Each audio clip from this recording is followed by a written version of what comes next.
Start soon.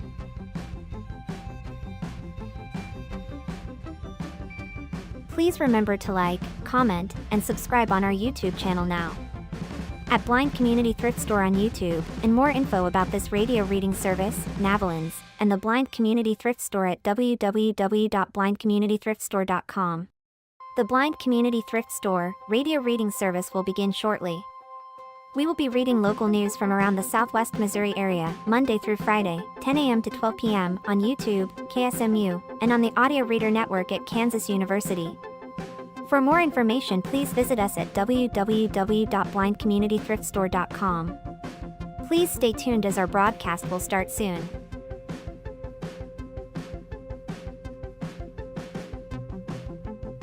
Please remember to like, comment, and subscribe on our YouTube channel now. At Blind Community Thrift Store on YouTube, and more info about this radio reading service, Navalins, and the Blind Community Thrift Store at www.blindcommunitythriftstore.com.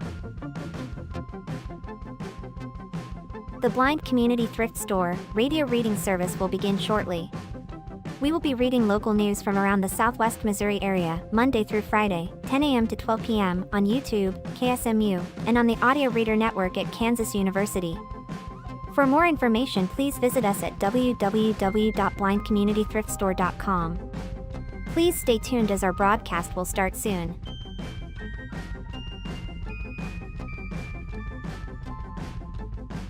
Please remember to like, comment, and subscribe on our YouTube channel now.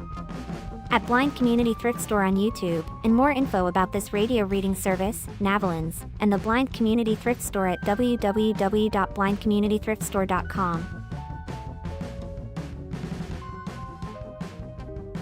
The Blind Community Thrift Store radio reading service will begin shortly.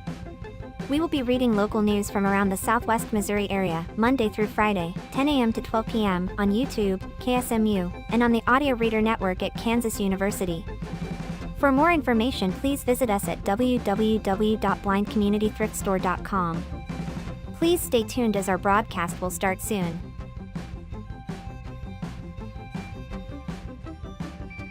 Please remember to like, comment, and subscribe on our YouTube channel now. At Blind Community Thrift Store on YouTube, and more info about this radio reading service, Navalins, and the Blind Community Thrift Store at www.blindcommunitythriftstore.com. The Blind Community Thrift Store radio reading service will begin shortly. We will be reading local news from around the Southwest Missouri area, Monday through Friday, 10 a.m. to 12 p.m. on YouTube, KSMU, and on the Audio Reader Network at Kansas University. For more information, please visit us at www.blindcommunitythriftstore.com. Please stay tuned as our broadcast will start soon.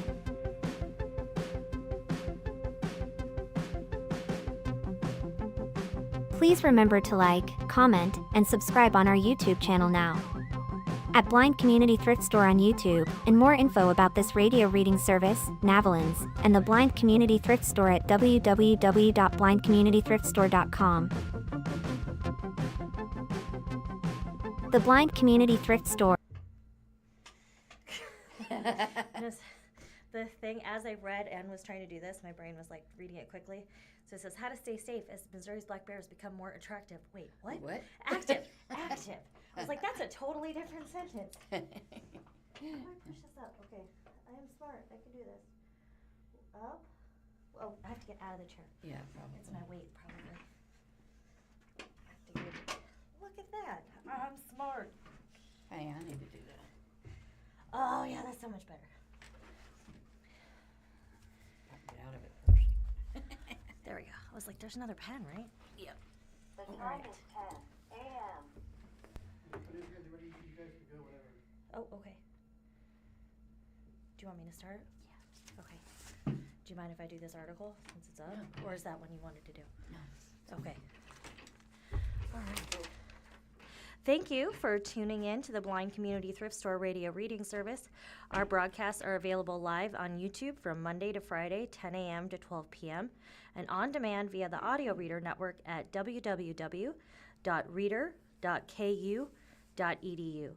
Access options include Amazon Alexa, mobile app, and radio via KSMU Radio at 91.1 FM, 67 kilohertz subcarrier from 3 p.m. to 5 p.m. weekdays.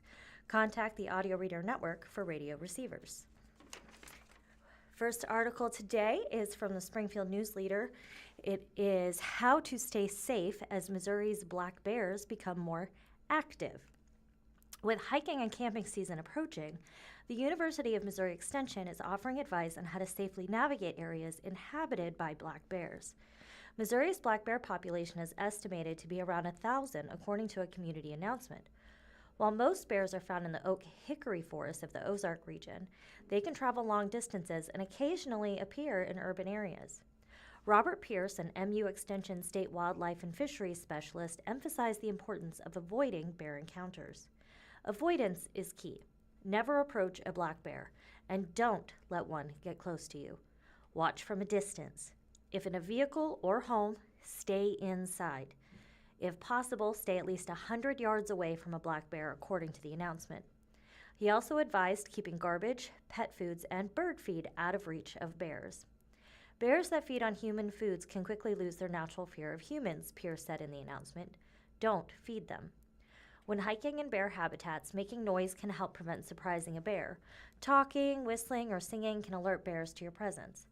Dogs, if not left at home, should be kept on a leash as they can antagonize bears and lead to encounters. For campers, cleanliness is crucial. Food should not be kept in tents and should be stored in airtight or bear-resistant containers. Locking food in the trunk of a vehicle or hanging it in a tree 15 feet off the ground and 8 feet away from the trunk is recommended. Dishes should be washed after eating, and food should be cooked away from sleeping areas. It is also advised not to sleep in the same clothes used for cooking and to burn trash only if it can be properly secured. Additional resources available. The Extension offers a new publication, Ecology and Management of Black Bears in Missouri, co-authored by Pierce and Nathaniel Bowersock, a biologist with the Missouri Department of Conservation. The publication is available for free download at extension.missouri.edu/publications/g numbers 9458. For more information about living responsibly with bears, Bear Wise, a resource developed and run by biologists, is available at bearwise.org. That's BEARWISE.org. The story was created with assistance of artificial intelligence. Journalists were involved in every step of the information gathering, review, editing, and publishing process. Learn more at https://cm.usatoday.com/ethical-conduct/.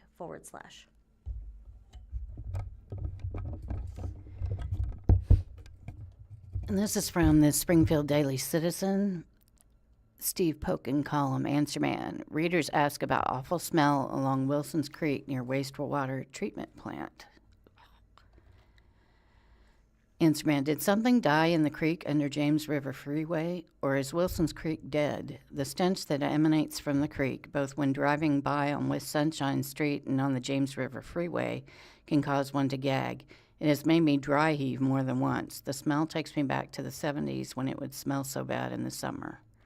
Tracy King of Springfield. Tracy emailed me on Friday, February 27th.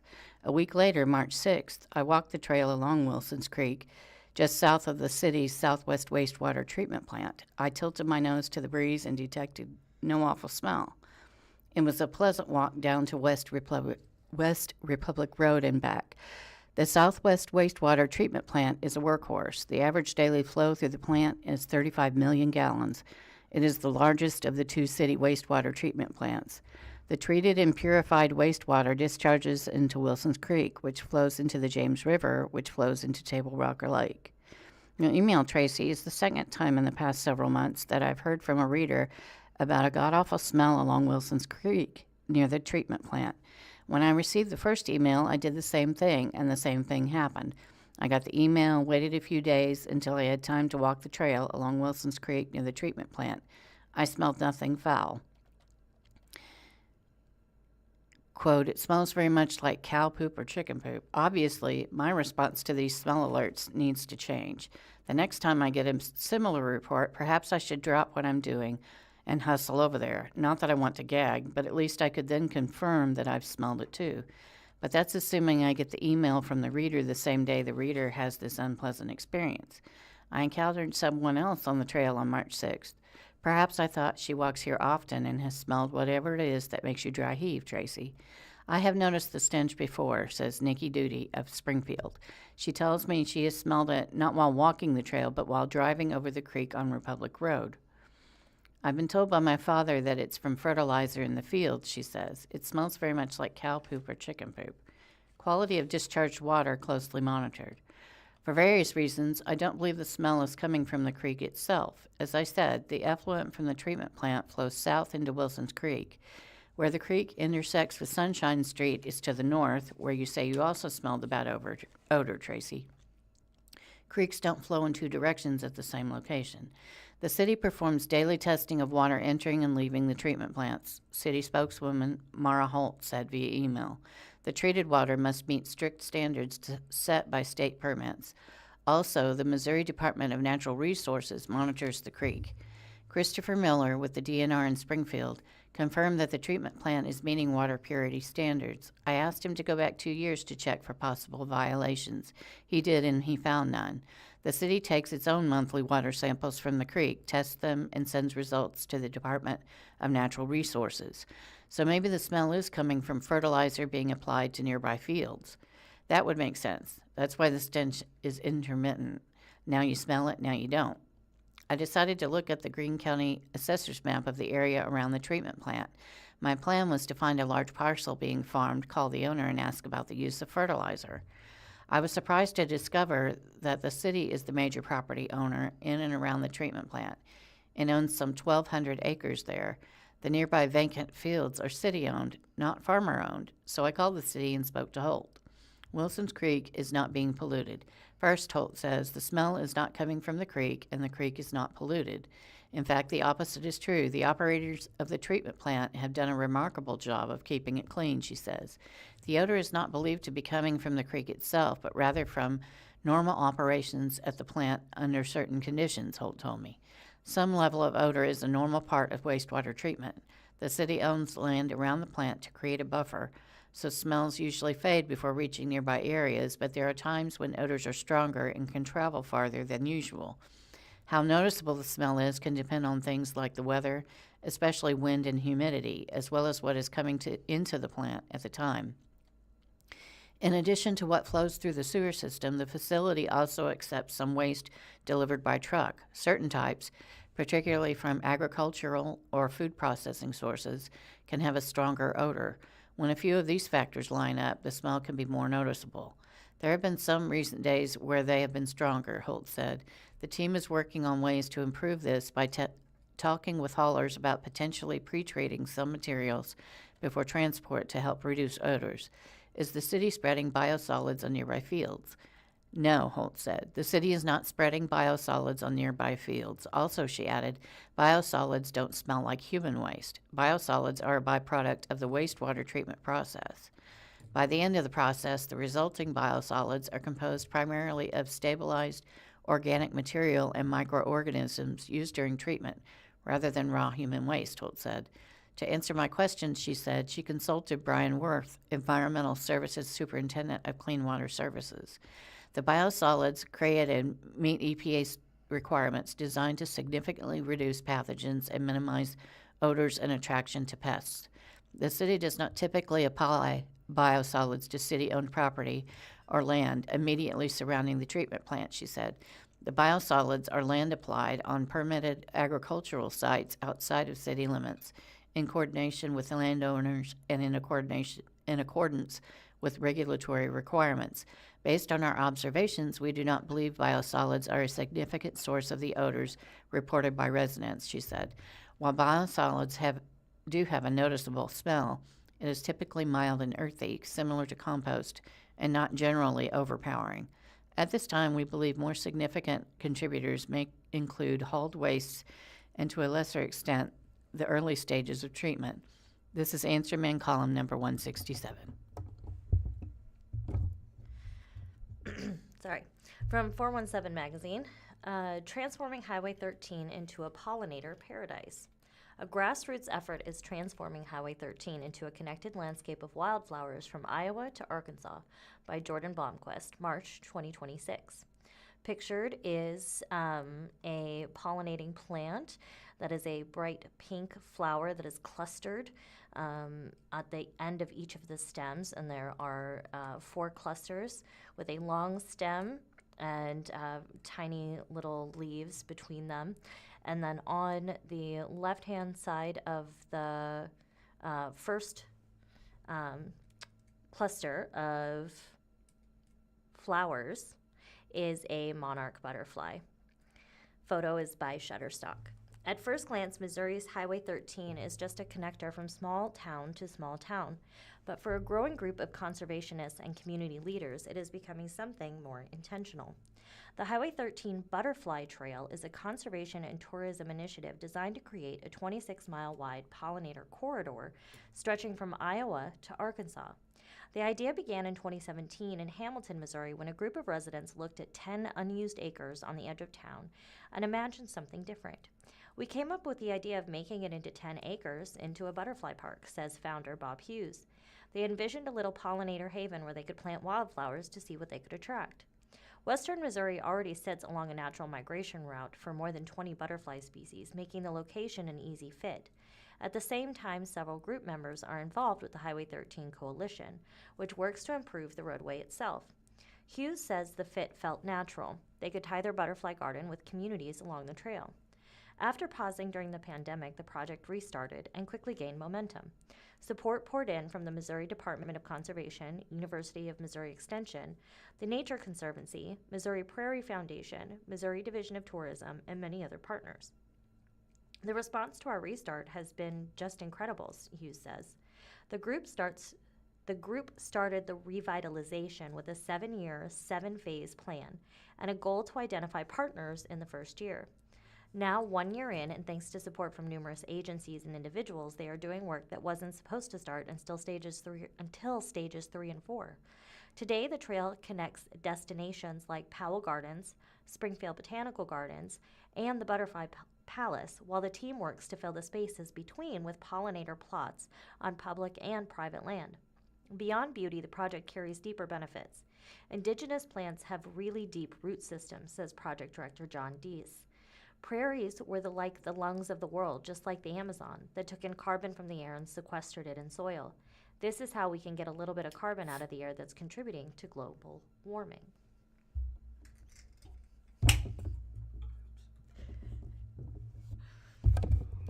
This is from the Springfield Daily Citizen. Former Marine allegedly sold secrets to China and received $21,000 in cash in dead drop. Judge rules that Seth Chambers, the suspect, will be kept in detention. He has a wife and 6 children who live in Kabul. His wife was in court Tuesday, and when the judge made his decision, she cried out, "How can they say that about him?" Article by Steve Pokin. There's a picture of Seth Chambers. He has short brown hair and a mustache with a blue shirt on in front of the United States Courthouse in Springfield. A federal prosecutor called former Marine Seth Chambers, a 2009 graduate of West Plains High School, a traitor for allegedly selling secret national security documents to China. Assistant U.S. Attorney James E. Kelleher, on Tuesday morning, March 17th, at the federal courthouse in Springfield, said Chambers received $200,000 in payments, including $21,000 in cash left in a bag near Kabul, where Chambers lives. Kelleher said Chambers, who was working as a U.S. intelligence analyst, used double encryption technology to try to hide his activities, and that the $21,000 payment was a dead drop. A dead drop is where 2 people select a secret location to covertly exchange documents or money without ever meeting face-to-face. Kelleher said Chambers betrayed his country. He said Chambers sold the same information twice, once to a person in Maryland and once to a Chinese operative. Wife overcome by ruling. They have 6 children. Federal Magistrate Judge David P. Rush ruled in favor of the government, and Chambers, who has pleaded not guilty, will be held in detention without bond during criminal proceedings. His decision can be appealed. You pose a danger to this country, Rush told Chambers. As Rush made his ruling, Chambers' wife, seated in the gallery, moaned and cried out, "How can they say that about him?" The couple has 6 children. Chambers sat at a nearby table with his hands cupped in front of his body. He wore a gray jail uniform. One federal guard stood along the wall near him. A second sat directly behind him. Chambers' attorney had argued in favor of a bond, wanting Chambers to be able to stay home with his family under federal supervision during the criminal proceedings. From West Plains High to Marine Corps to defense contract work. Chambers went to West Plains High School, was in the Marine Corps from 2011 to 2021, and worked with defense contractors from November 26, 2021 to January 22, 2023. According to the records on file with the Missouri Secretary of State, Chambers created Intelligence Services International in November 2022, stating, "The company provides security and intelligence support to private and government entities." The address given is Chambers' home in Kabul. FBI Special Agent Jason Collette testified Tuesday that he was assigned to the case in June, but that one agent, and possibly 2, had been investigating Chambers prior to him being assigned the case.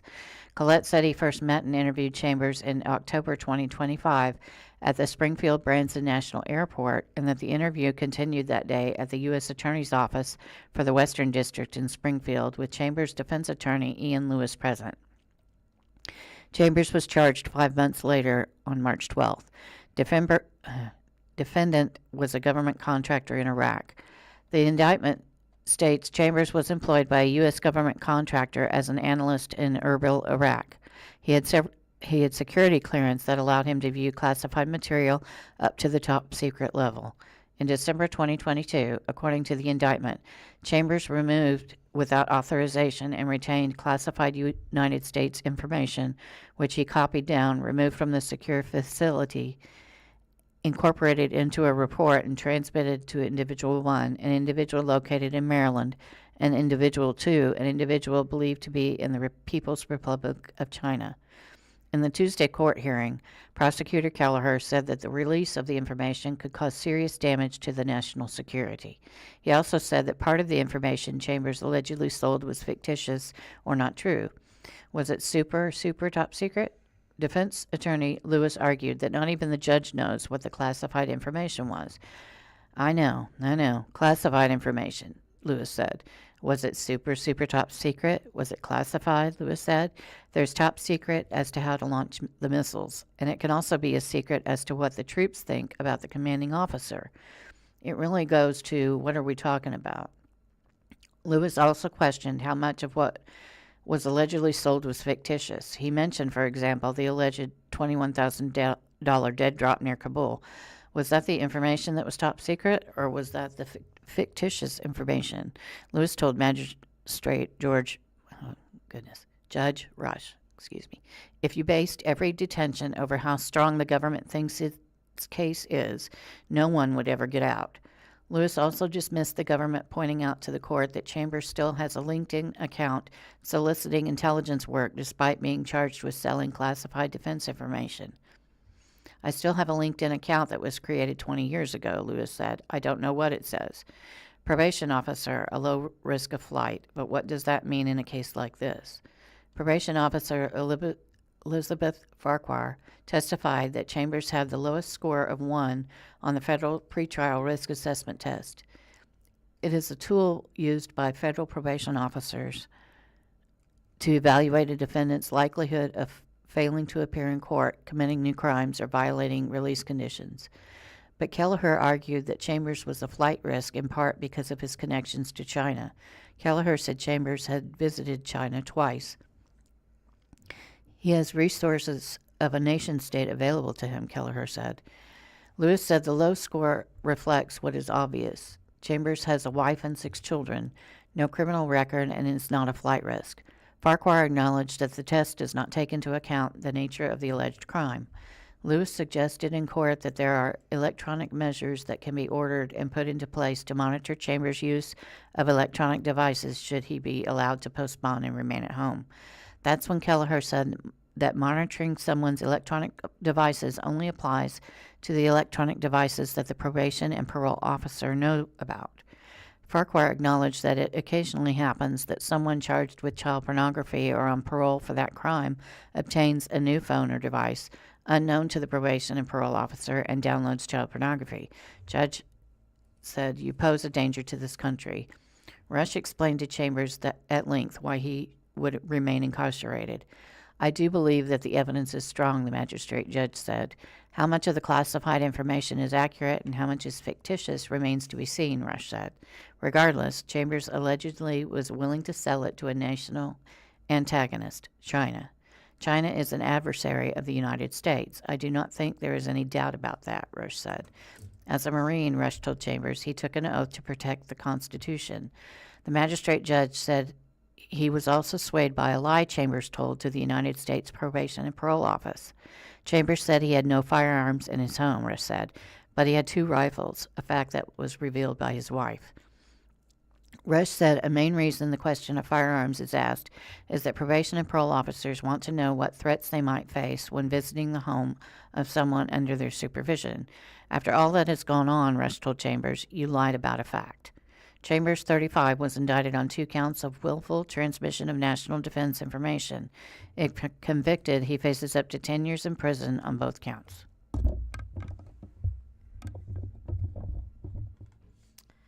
This is from the Springfield Business Journal. There is a picture of the Missouri Job Center building on 1660 North Campbell Avenue. And underneath it says, the impacted employees work out of the Missouri Job Center building at 1660 North Campbell Avenue. The city warns of potential layoffs due to federal funding delay, by Jeff Pickle and Karen Crago. Posted online March 20th, 26 at 11:48 a.m. The city of Springfield is warning of potential layoffs due to a federal grant funding delay. The city's Workforce Development Division, part of the Department of Workforce and Economic Vitality, may conduct a phased reduction of up to 11 positions, according to a news release this morning. The division has 33.5 full-time equivalent roles. Overall, the city of Springfield has some 2,300 municipal employees, according to its website. You have to understand those grants could go away at any time, Springfield City Manager David Cameron told Springfield Business Journal in an interview shortly after the municipality made the possible layoffs public. It's tough to navigate the process. When grants disappear, you have to make those cuts to comply. Cameron indicated the workforce grant cuts may be the harbinger of future elimination of funding for both federal and state programs. In my opinion, my honest assessment, I think this is probably a warning sign of what's to come, he said. I don't think these programs are necessarily coming back. The layoffs would start with up to 6 employees by July 1st and an additional 5 by October 1st, according to the news release. The Workforce Development Division is working with the city's Human Resources Department to try to find them positions elsewhere in the municipality. Like many federally supported programs and agencies, we are having to deal with the repercussions of what's been happening on the national level, said Amanda Olenselin, Director of Economic Vitality and Workforce, in the release. For the Workforce Development Division, the year 2025 is planned as a sustainability year to pursue replacement funding. However, a January 2025 federal funding freeze and extended FY26 federal budget negotiations delayed the release of new grant opportunities. The result was an unforeseeable operational disruption to federal grants that had a lasting impact on the release of potential funding. The Workforce Development Division administers more than $23 million in federal grants to support workforce training and economic mobility programs. The release cited legislative delays in 2025 to 2026 federal appropriations for discretionary grants. Specifically, the $17.5 million Good Jobs Challenge and $3 million Apprenticeship Building America grants are set to expire before new awards can be applied for and secured, according to the release. That creates an operational funding gap. The Workforce Development Division is pursuing grant extensions and new initiatives to help restore sustainability, officials say. Uncertainty of grant funds. Cameron said the situation highlights the difficulty in relying on grants to fund programs. It was important to Cameron to get the information in front of affected employees before July 1st in order to help them find other employment, a tough situation to be in. The uncertainty of grant dollars would make anyone concerned, she said. I have to be transparent about what those dollars look like. Cameron said it's now necessary to reimagine how developing the local workforce is done collectively and not just for the city. That's a challenge we need to address and will have to adjust, he said. Cameron said the city has been working on workforce challenges for a while, including working to get relationships back in place between the city and the Ozark Region Workforce Development Board. As he works on his first budget for the city, Cameron said he maintained a general awareness of what it would take to keep the department going when general revenue dollars do not exist. Therein lies the challenge of anything with grants, he said. You get so dependent on them, then if they go away, you have to shut down. It's an important model for people to consider moving forward. Cameron said the best use of grant funding is for catalyst programs, but not for all funding. If everything's funded on a grant, when they get cut, who's going to pay the bill, he said. According to Cameron, the 11 potential layoffs announced today may be the first of others to come in the Workforce Development Division. We won't know until October, but we'll do our best to monitor it, he said. We can't control what happens at the federal level. And Cameron noted that other agencies are also facing impacts. State and federal funding cuts impacting the Springfield Regional Arts Council are one recent example. The city's housing and urban development programs are another. Even local grant support may be reduced or otherwise impacted. Everyone's looking at how they're having to tighten their belt with those programs, he said. This is from the Springfield Daily Citizen. Poking around, she wants environmentally sensitive burial of her mom on Highlandville family land. First, family and friends painted the plain pine casket before it's lowered into the ground near the daughter's home on 87 acres. Jeanette Reese was a loving and funny woman who occasionally could have a mean streak for those outside the realm of family. She died March 7th at age 77, and her daughter Lillian Fitzpatrick has plans to bury her in Fitzpatrick's backyard Wednesday. Fitzpatrick has had the burying ground surveyed by O&M Surveying in Ozarks. It's marked with pink flags on her and her husband's sloping 87 acres in rural Highlandville. She had a quarter acre of her land designated as a cemetery and submitted the appropriate paperwork to Christian County to have the area officially and publicly designated as such. It's been approved by the county, Fitzpatrick tells me. There's a picture of Miss Reese with a beautiful blue and brown necklace made by her daughter, Lillian Fitzpatrick, who's an art instructor at Missouri State University. If all goes well, she says, the unembalmed body of Jeanette Reese, maiden name Weeder, will be lowered into the ground on Wednesday near the house in a pine casket made by granddaughter Dylan Fitzpatrick, 22. She wanted a natural burial, Lillian Fitzpatrick tells me. She wanted to have the least impact on the environment as possible. She didn't want to be embalmed. She wanted the earth, the bacteria, and the insects to do what they're supposed to do. She liked the idea of that. And there's a picture of a white house and a red shed and a white truck in Highlandville, part of the 87-acre property. Mother and daughter were influenced by the book Smoke Gets in Your Eyes and Other Lessons from the Crematory. The 2014 book is described as a memoir by mortician Caitlin Doughty and that explores the death industry with gallows humor, vivid character, and calls for a healthier cultural attitude toward death.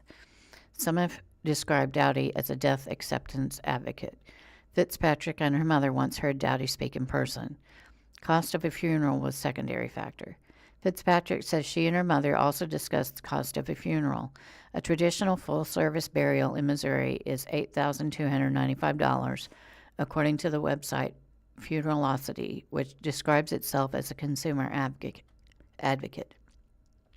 Having enough money to get by was always a challenge for Reese, says her daughter, Anastasia Jude of Fordland. Jude also supports the backyard burial. She always did her best for us, and we never went without, Jude says. But it kind of gave me a good starting point to know what I wanted to do better, and I know she wanted us to do better too. Reese lived in a camping trailer on 2 acres just outside of Highland, a 10-minute drive from daughter Fitzpatrick. There was also a house trailer on the land. She was always a hoarder, and it got so full of stuff that she moved a camping trailer in there, Fitzpatrick says. Their parents divorced some 40 years ago and didn't much care for each other after that. Their father, Douglas Reese, died in 2018. He is buried in Payne Cemetery in Nixa, which I wrote about in 2022. His casket was made by grandson Derek Fitzpatrick, brother of Dylan. Tell me about your grandmother. In addition to a house, there are several old outbuildings on the 87 acres, where in the one where Lillian and husband Darren teach blacksmithing and forging to people interested in making decorative items. There's a picture of And the caption says, "This is where Jeanette Reese will be buried." They're standing in front of a red outbuilding underneath a big tree, and there are pink flags around them. On the far left is daughter Lillian Fitzpatrick, who owns the land with her husband. Next, from left to right, is Fitzpatrick's daughter Dylan, Chloe Jude, who is the daughter of Anastasia Jude, who is also the daughter of Reese. Photo by Steve Pokin. Darren Fitzpatrick works as a welder in Sparta. Lillian makes jewelry and is a part-time instructor in the art department at Missouri State University. The casket sits on a table. Fitzpatrick will add metal handles. The pine wood was purchased at Menards for $200. It is 25 inches wide and 18 inches deep. The length is 6 feet. It could not be any longer than 7 feet, not because of rules regarding burials, but because it needs to fit into the hearse at Adams Funeral Home in Ozarks. There's a picture of the casket in a workshop, and Dylan Fitzpatrick stands in the center. She's flanked by her mother Lillian on the right and her aunt Anastasia Jude on the left. The plan is to take the casket to the funeral home where the body is being refrigerated and to bring the casket back to the house in the hearse on Wednesday. I asked Dylan, who made the casket, to tell me about her grandmother. She definitely had a good sense of humor, Dylan says. She was a little bit spiteful. Sometimes she could be a little mean, but never to us. Is it okay if I tell you a story? There's another picture of Jeanette Reese with her glasses on her head. Even better, I say. In 2021, we went to take her to the doctor in St. Louis, Dylan tells me. It was myself, my mom, and my grandmother. This was when she was diagnosed with the aneurysm. We were in the car driving up, and I don't remember exactly what prompted her, but she got my attention and asked, "Do you know what I've always wanted to be?" I was sitting in the front seat, and she was kind of laying in the back. I said, "I don't know what," she said. "A ghost." I was 17 years old at this point, and I said, "Well, if it's any consolation, Grandma, I think you'll be a ghost pretty soon." And she took a great big chuckle in the back seat. Then she said, "Well, it'll be pretty hard for me to cross over with my foot stuck up your ass." Backyard burials don't happen often. Sarah Adams, funeral director, is the third generation of her family in the business. Burying loved ones on your own property does not happen often, she tells me. You would have to have your cemetery land deeded. A cemetery, I don't know what I said. She says, so it has to have certain stipulations. Her funeral home, as well as others, offer casket options for those concerned about the environment and about cost. We've got pine caskets, she says. We've got all kinds of caskets. We've got anything anyone wants. We have biodegradable. We always have. It's an act of family bonding.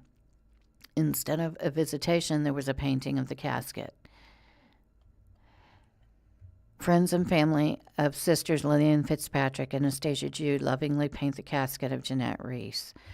I see purple flowers and notes being painted on in the workshop. Various friends, family, and Fitzpatrick's fellow artists stopped by to paint the pine box after I left on Wednesday, March 11th. The main artistic theme was plants. Jeanette Reese loved plants. It's an act of family bonding that we can have together, Fitzpatrick says. It's an act of love for our mother as well as environmentally friendly. Admittedly, she adds the acrylic paint makes the endeavor slightly less environmentally friendly. Oh, it's pretty. Different flowers on there, yellow, purple, irises, and hyacinths, it looks like. And family is forever, with hearts with family names on the side of the casket. The plan is that Jeanette Reese, who died Saturday, March 7th, will be buried in this casket on Wednesday, March 18th, on her daughter's 87-acre property in Highlandville. Burial in cemetery by invitation only. The quarter-acre cemetery will have space for 36 graves. It is marked on the county assessor's map, and its presence will be disclosed to anyone who might someday want to buy the property. It is a non-endowed cemetery, meaning money has not been set aside to care for its future maintenance. I asked Fitzpatrick, who is only 47, if she expects to be buried next to her mother. There's another picture of a yellow flower with different artistic renderings around it. Sandy Baker contributed to the artwork on the casket. If my kids want to do that, she responds, I'm going to leave it up to them. But younger sister Anastasia, 45, says she probably will. I completely agree with it, she says. I'm probably going to be buried here too. She invited me a couple days ago. Fitzpatrick confirms that she made the offer. It's by invitation only, Fitzpatrick said. Another picture of the casket. With all kinds of flowers and leaves and a heart that says Mom on one side of it. It says legal information about backyard burials. Missouri Revised Statutes 214.090 states, any person desirous of securing family burying ground or cemetery on his or her lands may convey to the county commission of the county in which the land lies any quantity of land not exceeding 1 acre in trust for the purpose above mentioned, the deed for which to be recorded within 60 days after the conveyance, and such grounds, when so conveyed, shall be held in perpetuity as burying grounds or cemeteries for the use and benefit of the family and descendants of the person making such conveyance. Missouri Revised Statutes 214.132 states, any person who wishes to visit an abandoned family cemetery or private burying ground which is completely surrounded by privately owned land for which no public ingress or egress is available shall have the right to reasonable ingress or egress for the purpose of visiting such cemetery. This right of access to such cemeteries extends only to visitation during reasonable hours and only for purposes usually associated with cemetery visits. Location for private burying grounds can be restricted by proximity to water resources and utility easements. Caskets and embalming are not required by Missouri law for burials in private burying grounds. This is poking around column number 344. That's really interesting. All right. Jason Johnson emerges as first candidate to replace Greene County Sheriff Jim Arnett. This is in the Springfield Daily Citizen. Arnett was recently nominated by President Trump to serve as the next U.S. Marshal for the Western District of Missouri. This is by Jack McGee. Pictured is Captain Jason Johnson. He seems to be about a medium build, decently fit for a possibly around in his 50s. He's graying hair, cut short, and he is pictured in a black sheriff's office shirt, polo, with khakis and a belt of his equipment and a large faced watch with a black band. It says underneath the picture, Captain Jason Johnson at the G. Sim Arnett Training Complex in Stratford, and it looks like members of the force are training with the gun training center. Jason Johnson, a longtime employee of the Greene County Sheriff's Office, is the first candidate to apply for sheriff, a position that could become vacant if President Donald Trump's recent appointment of Sheriff Jim Arnett as U.S. Marshal of the Western District of Missouri is confirmed by the U.S. Senate. Johnson has also established a campaign finance committee which already has at least $25,000 on hand. He is registered with the Missouri Ethics Commission as a Republican. Asked why he applied for sheriff, Johnson said he is doing it for the community first, as well as the men and women of the Greene County Sheriff's Office and the county's office holders. I made a career at the sheriff's office, Johnson said. I've worked a lot of different positions, and I think I've got a lot of experience to hold that seat, and did some thinking about it and submitted my resume. The Greene County Commission is accepting applications for Arnett's replacement through April 15th. Under state law, the commission is charged with filling a vacancy in the sheriff's office by appointment and requires they act no later than 14 days after the vacancy occurs. By beginning the selection process ahead of the potential vacancy, the commission will be able to act promptly if and when Arnett is confirmed by the Senate. Once appointed, the new sheriff would serve on an interim basis only, subject to re-election by Greene County voters in order to continue serving in the position. However, the timing of an election will depend on when the sheriff's position becomes vacant. It is already too late for candidates to file for the August 4th primary election through the normal process. However, state law provides for each political party's county committee to select a nominee. Those nominees would be placed directly on the ballot for the November 3rd general election, alongside potential independent candidates who secured ballot placement through a petition process. If the Senate confirmation process extends into late fall or beyond and the vacancy does not occur in time for candidates to appear on the November ballot, the Commission would be required to call a special election at a later date on or before the 10th Tuesday after the position becomes vacant. Johnson's campaign finance committee is currently registered for the August 2028 primary election, which he described as open-ended and subject to change depending on if and when Arnott is confirmed as U.S. Marshal. Lauren Cook II, president of the Lauren Cook Company, is the committee's treasurer. While the campaign committee has yet to file a campaign finance report, two significant contributions appear in Missouri Ethics Commission's filings: $10,000 from Lauren Cook and $15,000 from Chip Cook, also of the Lauren Cook Company. As of 1:30 p.m. on March 23rd, Johnson's resume was the only one listed on the interim sheriff selection process webpage, which the Greene County Commission said in March 17th press release would be updated daily with the names of all applicants and submitted materials. Johnson currently serves as the sheriff's administrative captain of operations, one of 6 captains in the sheriff's office, each of whom oversees multiple divisions and duties. He previously served as administrative lieutenant, lieutenant of patrol operations, and patrol sergeant, among other roles in his nearly 28-year career with the sheriff's office. Prior to joining the sheriff's office in 1998, Johnson worked as a patrol officer with the Battlefield Police Department. If appointed, Johnson said he is prepared to run for re-election whenever an election might take place. Johnson said that he has the support of the command staff in the sheriff's office. "I've been in law enforcement longer than I haven't, so it's kind of my blood. And I've dedicated my life to this career," Johnson said. "So it's time for the next chapter, and that for me would be the sheriff." Interested and qualified individuals can apply to serve as sheriff by submitting a resume or curriculum vitae, a completed appointment for interim sheriff checklist, and any supporting materials to appointment@greenecountymo.gov. The deadline for submissions, all of which must be paid in a non-editable format such as PDF, is April 15th at 5 p.m. However, if the position becomes vacant before then, the Commission will be required to move quickly to appoint an interim sheriff. Per state law, applicants must meet the following qualifications: must not have been convicted of or pled guilty to a felony, must be a United States citizen, must possess a valid peace officer license, POST, must be a resident, taxpayer, and registered voter of Greene County, must have resided in Greene County for more than 1 year, must be a person capable of efficient law enforcement, must not be delinquent in the payment of any state income taxes, personal property taxes, municipal taxes, or real property taxes.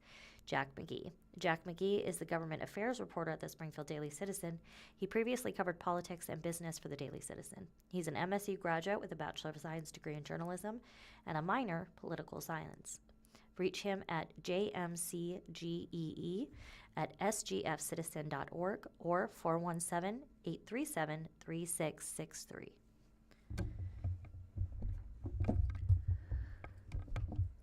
This is from the Springfield Business Journal. It says Hawaiian Brothers opens Springfield restaurant. And there's a picture of the Hawaiian Brothers building. It says Hawaiian Brothers Island Grill. And it's colored turquoise. With a line going around the building.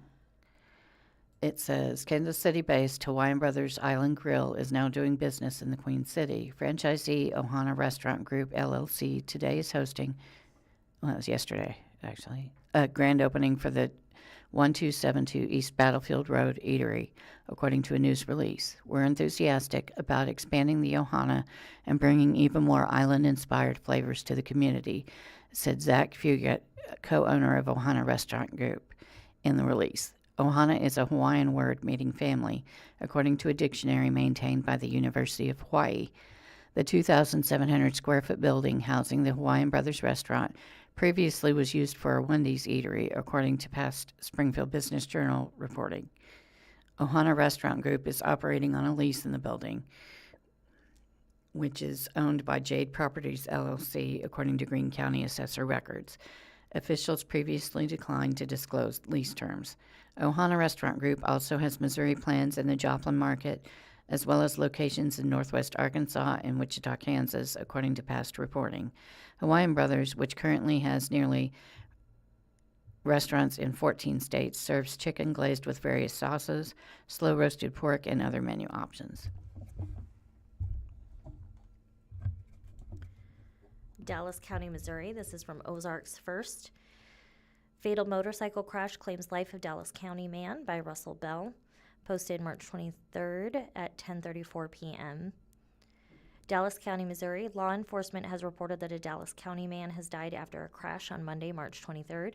According to a Missouri State Highway Patrol MSHP crash report, a 39-year-old Buffalo man died around 7:25 p.m. on Missouri Route JJ, 2 miles west of Long Lane. MSHP states the man was driving a 2003 Honda Shadow Spirit motorcycle south when the vehicle failed to negotiate a curve and ran off the right side of the road. Officials say the motorcycle struck a tree and the man was ejected, coming to a rest on the right side of the road. The man was pronounced dead on the scene by Dallas County Coroner Sarah Drake on the scene. This is the 24th traffic fatality in 2026 for Troop D. Do you want me to go on? Okay. Also from Ozarks First, Springfield voters to decide on eminent domain of Hotel of Terror. But this is also by Russell Bell, posted March 23rd at 7:17 p.m. Springfield, Missouri. City officials have announced that Springfield voters will be asked to repeal an ordinance to authorize the use of eminent domain to acquire property where the Hotel of Terror is located. According to a City of Springfield press release, residents will vote on August 4th to repeal Special Ordinance 28232, which was approved by the City Council on December 15th, 2025, to acquire the property for a public infrastructure project on 334 North Main Street. The release states the ordinance will declare the necessity to acquire the property with plans to replace the Main Avenue Bridge. MoDOT officials have reported that the bridge is in poor condition and recommend a replacement. The project is reported to be eligible for partial federal funding, with the city explaining that the replacement will go with a broader flood plan to improve the area. Officials report that if the project is not completed, it could leave a potential to limit the effectiveness of prior flood mitigation investments. The city explains in the release that eminent domain is used as a legal tool for government's attempt to acquire private property for public use when a voluntary agreement cannot be reached. This ordinance comes after certification of a referendum petition was made, with the City Council required to take action within 30 days to either repeal or refer the question to voters. Residents will vote on the issue on the August 4th ballot. This is from the Springfield Daily Citizen. Answer man. Excuse me. I work at Schweitzer Brentwood Library. Lately, I've had patrons ask if I knew why there are work crews clearing the land on the east side of the Pat Jones YMCA, north of the soccer fields in the basin. I told them I didn't know, so I figured you could find out for our inquisitive patrons. David Gray, Reference Associate. It's city property, David, and it's being cleared by the city because of a high number of homeless encampments on the wooded 8 acres. The encampments have been reported by law enforcement and by the public, says Kristen Millam, a spokeswoman for the city. And there's a picture of a big pile of wood and dirt and a lot of trees. It says city work crews are clearing the wooded 8 acres because of an ongoing problem with homeless encampments. Photo by Steve Pokin. Public works crews have conducted work in the area numerous times, requiring a significant man-hours and equipment to clear vegetation and create access paths to remove encampments and debris, Millam said via email. Crews have also regularly repaired the chain-link fences along the perimeter separating the property from James River Freeway due to consistent damage. The Pat Jones YMCA is at 1901 East Republic Road. Crews have installed stormwater erosion elements, including silt socks and check dams to help keep debris, trash, and limbs from washing into the retention basin, Millam said via email. They also selectively removed trees and hauled them off to allow police to effectively monitor the area. After tree debris is hauled off, the area will be hydro-seeded. This is Answer Man column 168. Ozarks First, temperatures to surge back to record levels by midweek. Well, good things can't last forever, and that was certainly the case with the record-setting warmth we enjoyed over the weekend. A cold front has now moved through the area, bringing temperatures down by about 30 degrees compared to the past few days. Highs today only reach the upper 50s, with a few spots lucky enough to reach 60. The good news is the cooler air won't stick around for long. Another warming trend begins as early as tomorrow afternoon. Mostly cloudy skies will linger tonight, and while there's a slight chance for a light sprinkle early Tuesday morning, most areas are expected to stay dry. There's two Dopplers with showing the front moving from left to right with the warm weather and then the cold front moving in. Clouds will clear out by Tuesday afternoon, helping temperatures climb into the upper 60s, a step in the right direction. That warming trend really takes off by Wednesday. Wednesday has a high of 84 with a low of 46. Southwest winds 10 to 15 miles an hour. Thursday will have southwest winds 15 to 25 miles an hour, and it's a high of 90 with a low of 63. Friday has a cooler chance of rain with north winds 10 to 20 miles per hour and a high and low of 53. For your hump day, temperatures surge back to record levels with clear skies and southerly winds in place. It will feel much more like early summer than spring as highs approach the mid-80s. Thursday looks even hotter with a chance to hit 90 degrees for the second time this year. If that happens, it would mark another record high. It's only March. How are we getting to 90?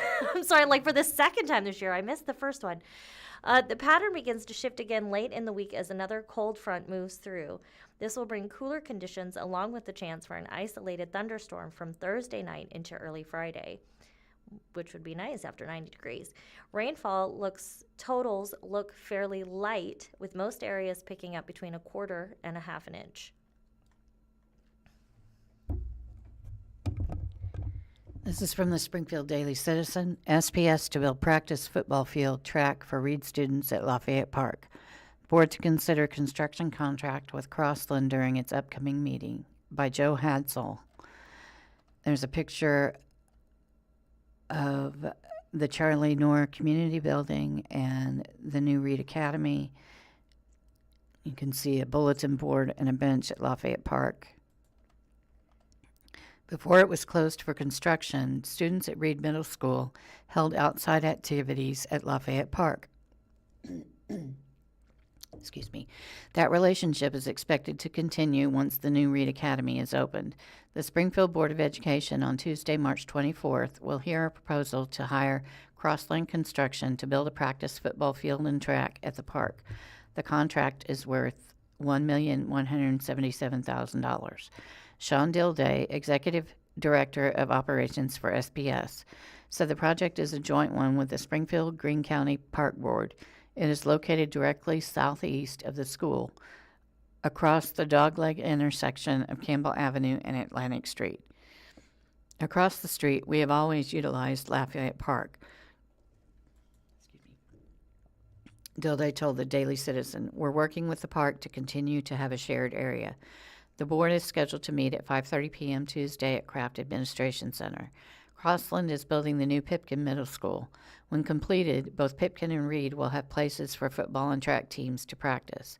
Middle school football games for all SPS teams are played at JFK Stadium, the home stadium for Parkview High School. The school district and park board reached an agreement in February over the construction of the athletic center. Jenny Filmer Edwards, Public Information Administrator for the Park Board, said the Park Board included the neighbor feedback when considering the agreement. That included conversations with the Woodland Heights Neighborhood Association, a survey of neighbors, and an open house. People who participated in that were almost completely unanimous in support of the project, Edwards said. Folks had overwhelming support of that investment. Lafayette Park is designated as a school park, according to the Park Board's website. It is one of 22 such school parks across the city, Edwards said. It offers a picnic shelter, playground, tennis courts, and a ball field. According to the agreement, SPS will pay for all construction costs. When completed, members of the public will be able to use the center according to the agreement between the two. The school district gets priority use between 6 a.m. and 6 p.m. on days when school is in session, as well as the 2 weeks before and the 2 weeks after the school year. Lafayette Park and nearby Washington Park are the two oldest parks in Springfield, first established in 1869 when that part of the town was officially named North Springfield. Lafayette Park was named after French officer Marquis de Lafayette, who fought under General George Washington in the American Revolution. The Charlie Knorr Community Center, located between the school and park on the southeast corner of Atlantic and Campbell, will remain. It is now owned by the Woodland Heights Neighborhood Association after an agreement was reached in February between the park board and the school district. Board to consider new plan for facilities. As part of the same meeting, board members will consider starting another facility master plan that will be expected to guide future construction needs. The board will consider a contract with Capital AE Building Solutions worth $657,240 for facility master planning services. Those services will include a study of demographics and boundaries. Similar master plans were used over the past few years to better determine which schools were most in need of upgrades. An ad hoc task force made up of community members used information from previous plans to help inform what should be in a $220 million bond issue in April 2023. A similar effort was behind a 2019 election. The work ahead includes a demographic study. The district recently completed such a study in 2023. Its results led the board to remove elementary grades from Pershing Middle School and to close Robertson Community School. Joe Hadsall is the education reporter for the Springfield Daily Citizen. Hadsall has more than 2 decades of experience reporting in the Ozarks with the Joplin Globe, Christian County Headliner News, and 417 Magazine. Contact him at 417-837-3671 or jhadsall@sgfcitizen.org.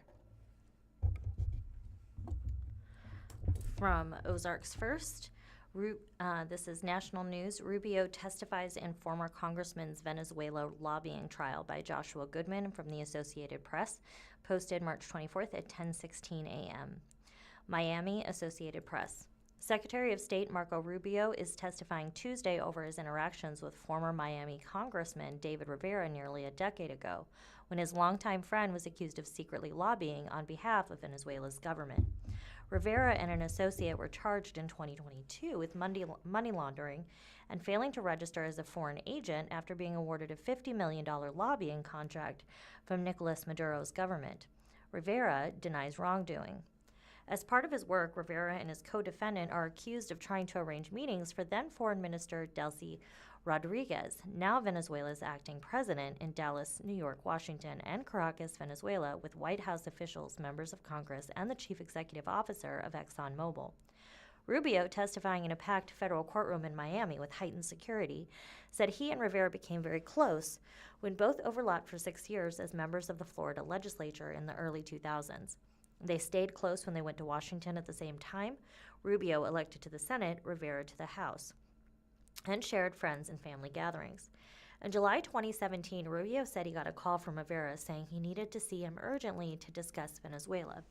The next morning, a Sunday, Rivera traveled to Washington and at a meeting at his home said he was working with Raul Gorin, a media magnate in Venezuela who is Rivera's main conduit to the Maduro government, on a plan to persuade Maduro to step aside. I was skeptical, said Rubio during his testimony, adding that the Maduro government was full of double dealers who were constantly pitching plans to betray Maduro. But if there was a 1% chance it was real and I had a role to play alerting the White House, I was open to doing that, he added. Within days, borrowing talking points provided by Rivera, Rubio wrote and delivered a speech on the Senate floor signaling the U.S. would not retaliate against Venezuelan government insiders who worked to push Maduro from power.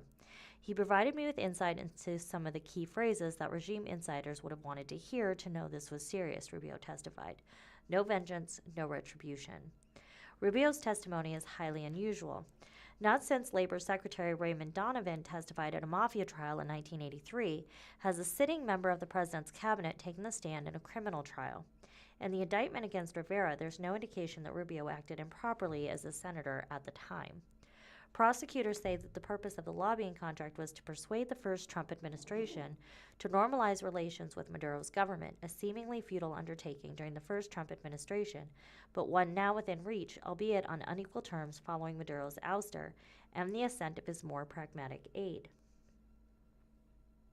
To cloak their activities, prosecutors said the co-defendants and others set up a chat group called MIA for Miami, in which they used Spanish-language coded words like Little Cuban for Rubio, the Lady in Red for Rodriguez, and Melons for millions of dollars. This case is about two things, greed and betrayal, prosecutor Roger Cruz said in his opening statement Monday.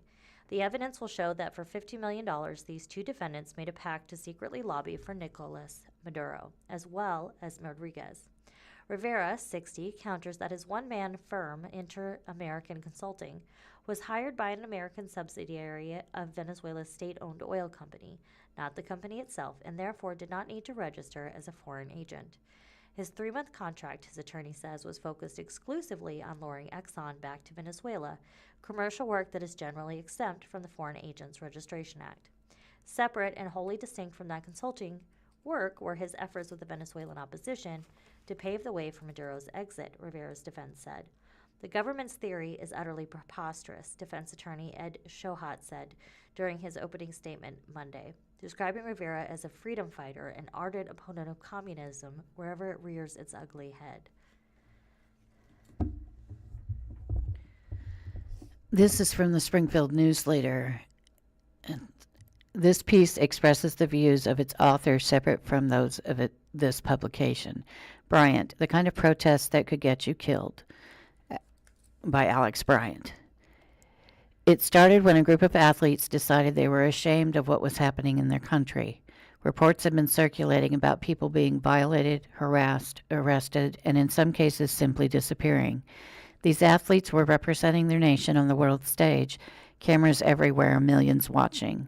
When the national anthem played, they made a decision. They didn't sing. It wasn't loud. It wasn't violent.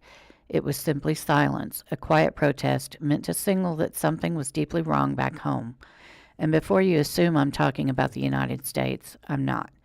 But what this soccer team knew was this. This is what real authoritarianism looks like. Officials back home were watching. In many countries, athletes might protest their government and face criticism, media debates, maybe even fines, but life goes on. Not here. These athletes knew returning home might not just mean backlash. It could mean prison. It could mean the end of their careers. In the worst cases, it could mean their lives. So conversations began behind the scenes, quiet ones, risky ones. Should they return home or should they ask for asylum somewhere else? Imagine representing your country internationally and being afraid to go back home afterward. That alone tells you something about the system they were living under. Then the pressure intensified. Officials began contacting family members back home. Relatives were questioned. Threats were made. Some were reportedly detained. Others simply went missing. The message was clear. Come home or your families will pay the price. Imagine being thousands of miles away, knowing that every decision you make could determine whether your mother, father, or siblings are safe back home. Slowly, the pressure began to work. One by one, members of that team began deciding they would return home. Not because they suddenly trusted their government, not because they stopped believing what they believed, but because their families were now part of the equation. Imagine the weight of that decision. Their careers on one side, their families on the other. At this point, you might assume the story is about some dark chapter in history or some distant authoritarian regime that most of us rarely think about. But this isn't history, and it isn't hypothetical. There's a picture of a soccer team, pictures in Gold Coast, Australia, from March 2nd.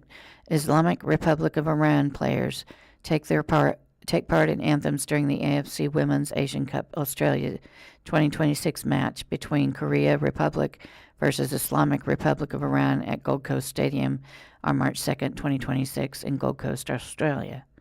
This is happening right now with members of the Iranian women's national soccer team. During the Women's Asian Cup in Australia, several players made international headlines when they refused to sing the Iranian national anthem before a match. It was a silent protest widely interpreted as opposition to the Iranian regime. Iranian state media quickly labeled the players traitors, and fears began growing about what might happen if they returned home. After the tournament, several players and staff members quietly sought asylum while still in Australia, saying they feared retaliation if they returned to Iran. Australian officials eventually offered humanitarian visas and protection. But then the pressure from Iran intensified. Reports surfaced that the Iranian government was contacting families back home, questioning relatives, threatening them, and in some cases detaining them. The pressure worked. One by one, many of the players who had asked for asylum reversed course and chose to return to Iran anyway. Not because they suddenly trusted the regime, but because their families were now in danger. At last report, only a couple of the women have remained in Australia under protection. The others are returning home not knowing what kind of consequences they might face. Another picture of young boys. It says Gold Coast, Australia, March 2nd. Islamic Republic of Iran players take part in anthems during the AFC Women's Asian Cup 2026 between Korea Republic versus Islamic Republic of Iran at Gold Coast Stadium. Pause for a moment and reflect. In America, words like fascism and tyranny get thrown around a lot these days. People use them in political debates, on social media, and in everyday arguments. And here's the thing. We have the freedom to do that. We can criticize our government, protest policies, call leaders names, and speak our minds without fearing that our families will be arrested or that we might disappear in the night. But that is not the reality in many parts of the world. In countries like Iran and other regimes ruled by authoritarian leaders, dissent is not treated as a normal part of civic life. It is treated as betrayal. Speaking out against the government can cost you your freedom, your career, and sometimes even your life. And in some cases, it does not stop with you. Your family pays the price too. Freedom is not perfect. Democracies argue, protest, debate, sometimes loudly and messily.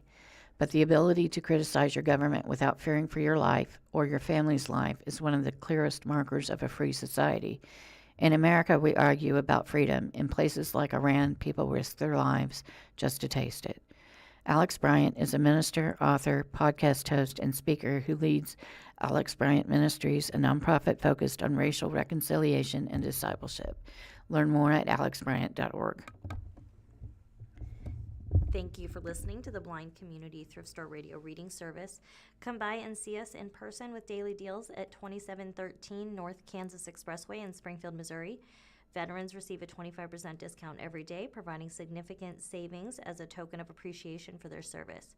Additionally, the store features a weekly clothing sale where all clothing items are available at 50% off every Wednesday. Seniors aged 55 and older benefit from a 25% discount every Tuesday, making shopping more affordable for the senior community. No excuse absentee voting for April elections begins in Greene County. This is from Ozarks First, posted March 24th. Springfield, Missouri registered voters in Greene County can now vote absentee in person for the municipal election on Tuesday, April 7th. Greene County Clerk Shane Schuler says no excuse absentee voting begins Tuesday, March 24th and will be available at the Greene County Archives on 1126 North Boonville Avenue in Springfield. Absentee voting will be held on Mondays through Fridays from 8 p.m. to 5 p.m. up to the day before the election, as well as on Saturday, April 4th from 8 a.m. to 1 p.m. The Library Center in Springfield will also hold an in-person absentee voting from Tuesday, March 31st through Saturday, April 4th and Monday, April 6th. On the April ballot this year, there are a variety of candidates and issues in 9 cities, 5 school districts, and 5 fire protection districts across the county, according to Scholler. To vote in-person absentee, Scholler says voters must present one of the following forms of photo ID: a non-expired Missouri driver or non-driver license, a non-expired military ID, including a veteran's ID card, a non-expired United States passport, another photo ID issued by the United States or the state of Missouri, which is either not expired or expired after the date of the most recent general election. Sample ballots are available at the Office of the County Clerk and at vote.greencountymo.gov. This is in the Springfield News-Leader. Chuck Norris, action legend, dead at 86, by Brian Alexander, USA Today. Chuck Norris, the martial artist and action movie icon whose toughness became an increasingly exaggerated legend among his adoring fans, has died. He was 86. His family confirmed the March 19th death with a post to Instagram the next day. No cause was cited. It is with heavy hearts that our family shares the sudden passing of our beloved Chuck Norris yesterday morning. While we would like to keep the circumstances private, please know that he was surrounded by his family and was at peace, the statement read. To the world, he was a martial artist, actor, and a symbol of strength. To us, he was a devoted husband, a loving father and grandfather, an incredible brother, and the heart of our family. He lived his life with faith, purpose, and an unwavering commitment to the people he loved, the statement continued.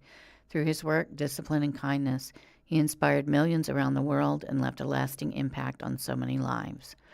While our hearts are broken, we are deeply grateful for the life he lived and for the unforgettable moments we were blessed to share with him. The love and support he received from fans around the world meant so much to him, and our family is truly thankful for it. To him, you were not just fans, you were his friends, the family said. We know many of you had heard about his recent hospitalization, and we are truly grateful for the prayers and support you sent his way. As we grieve this loss, we kindly ask for privacy for our family during this time. Norris, a martial arts teacher and karate champion, was cast by Bruce Lee as the villain Colt in Lee's 1972 film, The Way of the Dragon. Their fight scene, set in Rome's Colosseum, is one of the most famous martial arts screen fights and the rare screen battle that Norris lost, broken neck. The rising star appeared as tough Texas Ranger Jim J.J. McQuaid in 1983's Lone Wolf McQuaid, a character precursor to his famed Walker Texas Ranger role. In the 1984 box office smash Missing in Action, Norris portrayed one-man Army Colonel Braddock, who returns to Vietnam to free POWs. The next year, Norris defended the United States from a Soviet-Cuban-led terrorist invasion as former CIA agent Matt Hunter in 1985's Invasion USA. The same mega year, Norris starred as a Chicago police sergeant battling his way out of a gang war in Code of Silence. Norris teamed with Lee Marvin in 1986's The Delta Force, memorably wreaking solo havoc with a rocket-launching dirt bike in one of the action film's most over-the-top action sequences. By the 1990s, Norris transitioned from big-screen muscle to television icon, anchoring CBS Walker Texas Ranger, where his blend of martial arts, moral clarity, and frontier justice made him a household name across 9 seasons, 1993 to 2001, and introduced him to a new generation of fans. As a senior citizen, Norris experienced an unlikely digital resurgence in the 2000s. A torrent of internet humor known as Chuck Norris Facts transformed the star into a mythical, near-invincible figure, the deadpan one-liners exaggerating his strength, speed, and toughness to absurd levels turned Norris into one of the internet's first global memes. A typical example, Chuck Norris doesn't wear a watch, he decides what time it is. Born Carlos Ray Norris on March 10, 1940, in Ryan, Oklahoma, Norris devoured the movies of John Wayne growing up. The actor told the New York Times in 1985 he regarded Wayne as his substitute father after his father, an alcoholic, left the family's home when he was 10. His mother later moved the family of 3 boys to Torrance, California. There's a picture of Chuck Norris shaking the hands of fans. It says, Chuck Norris works the crowd to campaign for Republican presidential candidate Texas Governor George W. Bush during a rally of approximately 7,000 people inside the City of Fresno Convention Center late October 30th, 2000. Norris learned karate during an Air Force stint in South Korea and opened a chain of karate schools in Southern California while holding the World Middleweight Karate Champion title from 1968 to 1974. Initially reluctant to step into acting, Norris received encouragement and advice from his martial arts student, action star Steve McQueen. He told me that I should think about projecting a presence and never do a part that had a lot of dialogue, McQueen told the Times. He said to let the character actors lay out the plot, and that when there were important things to say, you say it, and people will remember. While never seeking elected office himself, the patriotic Norris used his celebrity platform to champion conservative activism, appearing in campaign ads, speaking at rallies, and engaging with grassroots organizations. The actor drew controversy for a 2012 political ad with his wife Gina, warning that President Barack Obama's re-election could lead the country down a path they likened to 1,000 years of darkness. The same year, Norris played the mercenary Booker in The Expendables 2 alongside fellow action screen legends Sylvester Stallone, Arnold Schwarzenegger, and Jason Statham. Stallone wrote a scene which featured Booker dramatically saving the entire group of under-attack mercenaries on his own, the highest action star honor. As the smoke clears, Stallone's Barney Ross sets up a Chuck Norris fact joke by asking Booker about a rumored cobra bite. "Yeah, after 5 days of agonizing pain, the cobra died," Booker responds. The action star turned 86 on March 10th, 9 days before his death, posting a sparring martial arts Instagram video to mark the occasion. "I don't age," Norris said in the video. "I level up." Norris is survived by his second wife, Gina O'Kelly, whom he married in 1998, and 5 children, sons Mike and Eric with first wife Diane Holchak, twins Dakota and Dana Lee with O'Kelly, and Dina from a previous relationship. Ozarks first. This is national news. Trump votes by mail-in Florida special election despite push to limit practice, by Ryan Mancini, The Hill. Posted March 24th, 9:44 a.m. The Hill. President Trump, an outspoken critic of voting by mail who called it mail-in cheating on Monday, voted by mail ahead of a special election in Florida on Tuesday. Records from the Palm Beach County Supervisor of Elections website show that the president mailed his ballot earlier this month from his Mar-a-Lago resort in Palm Beach County. Early in-person voting concluded on Sunday. The ballot coast was for the special election between Democrat Emily Gregory and Republican John Maples, who are both vying for the state house seat vacated by Republican Mike Caruso. The president narrowly won the district in 2024. Trump has vocally spoken out against mail-in voting since he first ran for president during the 2016 presidential election. He ramped up his criticism in 2020 when more Americans turned to mail-in voting in response to the COVID-19 pandemic. The president placed some blame for his loss later that year on mail-in voting, having frequently called it rigged. Mail-in voting means mail-in cheating, Trump said in Memphis on Monday. The Washington Post reported, "I call it mail-in cheating, and we've got to do something about it all." Pictured is President Trump in a blue suit and a purplish blue speckled tie. President Donald Trump speaks with reporters before departing on Marine One from the South Lawn of the White House Wednesday, March 11th in Washington. AP photo by Alex Brandon. White House spokesperson Olivia Wales told The Hill in a statement that it was a non-story because everyone knows that Trump participates in Florida elections while dividing his time between Palm Beach and Washington, D.C. Trump intends to change how Americans vote through the Safeguard American Voter Eligibility, Save America Act, his top legislative priority. The bill would require Americans to show proof of citizenship to register to vote and a valid ID so they can cast their ballot. As President Trump has said, the Save America Act has common sense exceptions for Americans to use mail-in ballots for illness, disability, military, or travel. But universal mail-in voting should not be allowed because it's highly susceptible to fraud, Wales said in her statement. Trump tapped into his claims that undocumented immigrants vote for Democrats in a Truth Social post on Tuesday. He wrote that Democrats want them to vote. That's why they are fighting so hard to neutralize ICE. We will fight them all the way and win. Trump and other Republican lawmakers have to claim that Democrats win elections with massive support from undocumented immigrants. Little evidence suggests that migrants required to undergo a years-long process to first obtain their citizenship before they can register to vote cast ballots in U.S. elections. The Senate's marathon debate on the bill entered its second week on Sunday. It is not expected to survive without Democratic support. Democrats, including Senate Minority Leader Chuck Schumer, Democrat of New York, and Representative James Clyburn, Democrat of South Carolina, compared the bill to legal segregation and have called it Jim Crow 2.0. Springfield News-Leader. Another No Kings protest is planned in Springfield. See when and where. Marta Mies, Springfield News-Leader. After thousands of people lined Chestnut Expressway in June as part of a national No Kings protest, a similar protest is planned, this time in South Springfield, as part of another nationwide mobilization effort on Saturday, March 28th. The No Kings National Movement says it opposes the policies of President Donald Trump and rejects what organizers call authoritarianism in coordinated and peaceful protest events that span all states in support of democracy. In Springfield, a protest is planned to take place from noon to 3 p.m. Saturday, March 28th, on the south side of East Battlefield Road between Campbell and Glenstone Avenues.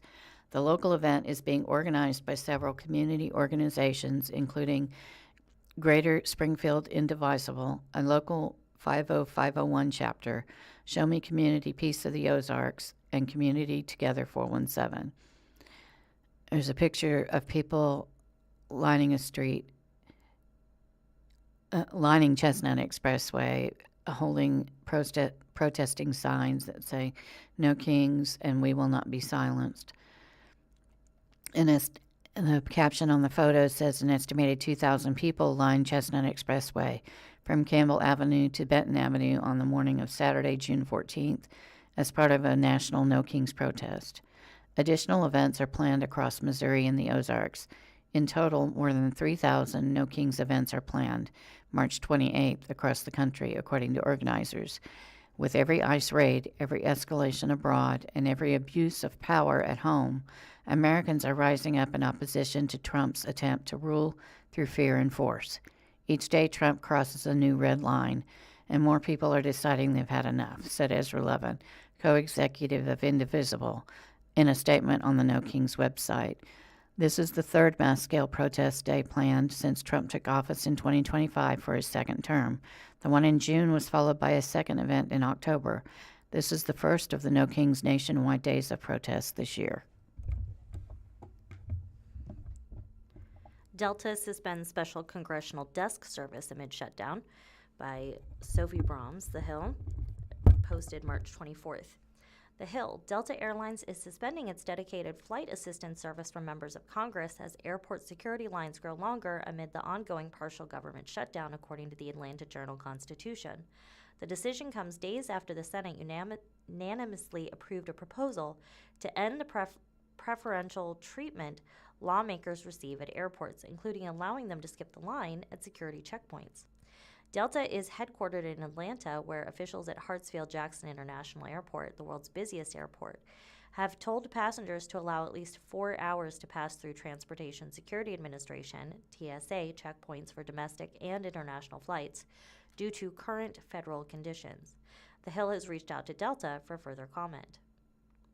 The backlog at airports nationwide has been worsening in recent days as TSA faces mounting callouts from employees who have gone without pay since funding for the Department of Homeland Security lapsed in mid-February.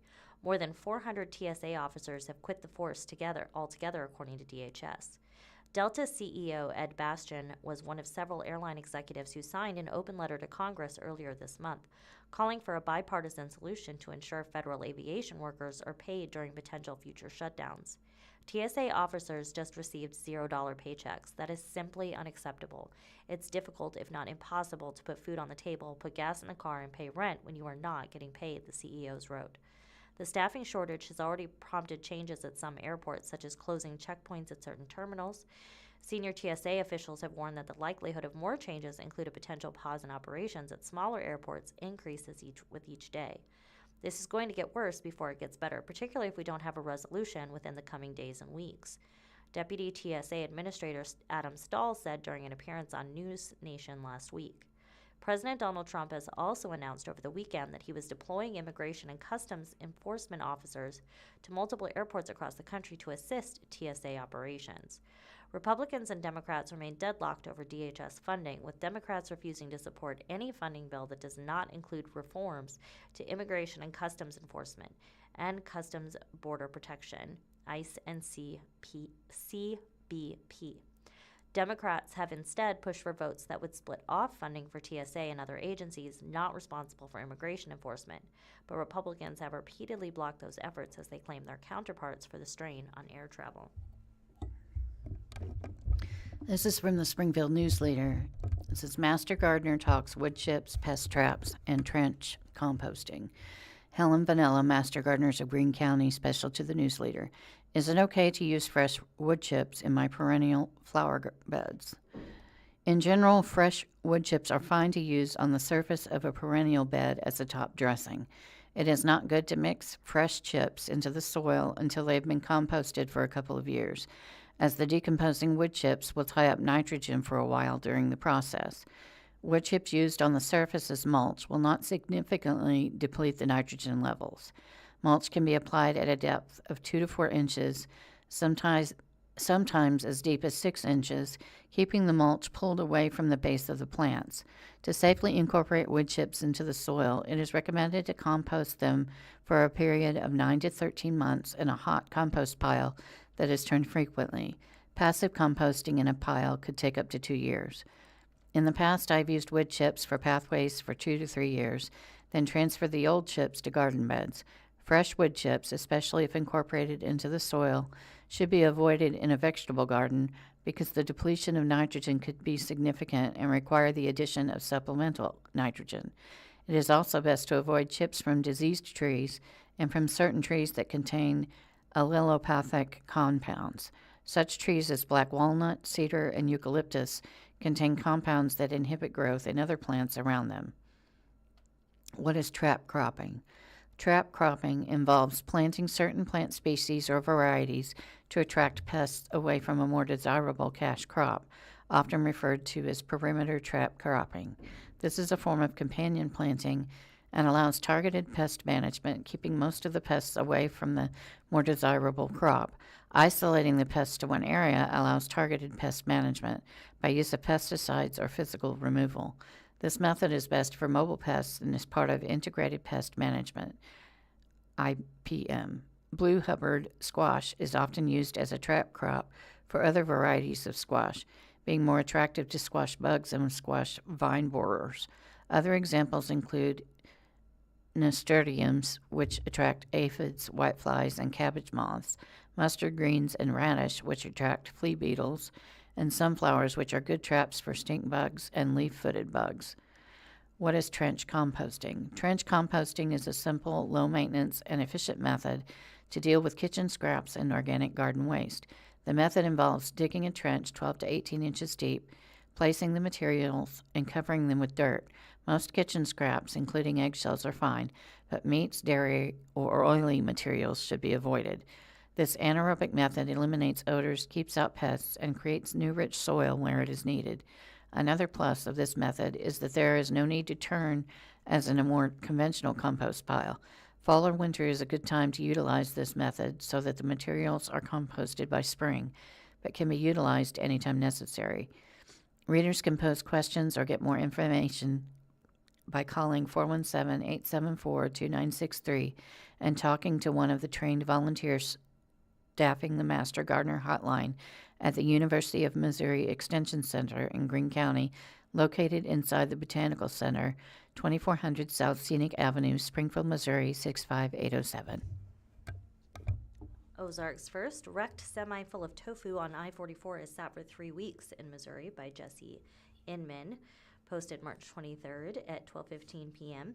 Updated March 24th at 9:43 a.m. Doolittle, Missouri. Weeks after a semi-truck carrying hundreds of pounds of tofu wrecked, the Doolittle Rural Fire Protection District is waiting for answers on when it will be cleaned up. On March 1st, Doolittle Rural Fire Protection responded to the crash of a semi on I-44 westbound at the mile marker 172 at the Jerome exit. The department tells Ozarks First they aren't sure what caused the crash, but they did respond that day. Officials with the department say they utilized multiple absorbent pads and the other items to try and stop the initial fuel leak. The semi, the department says, was carrying a large amount of tofu. The department tells Ozarks First it believes it was carrying close to 80,000 pounds of tofu. Pictured is the semi, and it is a nighttime photo with a flash. We've got a white truck front with the front end damaged, and then the part of the trailer that is attached to the front of the semi is ripped open, and there are boxes spilling out all along the side. This is a picture from Doolittle Fire Protection District on Facebook. Now, more than 3 weeks later, the department says the truck is still sitting in the same spot where it crashed. The Doolittle Rural Fire Protection District addressed it on social media over the weekend. For those of you who drive by this every day and wonder to yourself, why is this still sitting here 3 weeks after the crash, you are not alone, the department said in a post on Sunday. The department says it has been in contact with MoDOT, saying MoDOT tells them the state is working with the insurance company for the carrier that wrecked. Doolittle Fire says MoDOT is working with Missouri State Highway Patrol on the very complicated cleanup. This is a very costly cleanup, and from what we have gathered, it has been a logistical nightmare.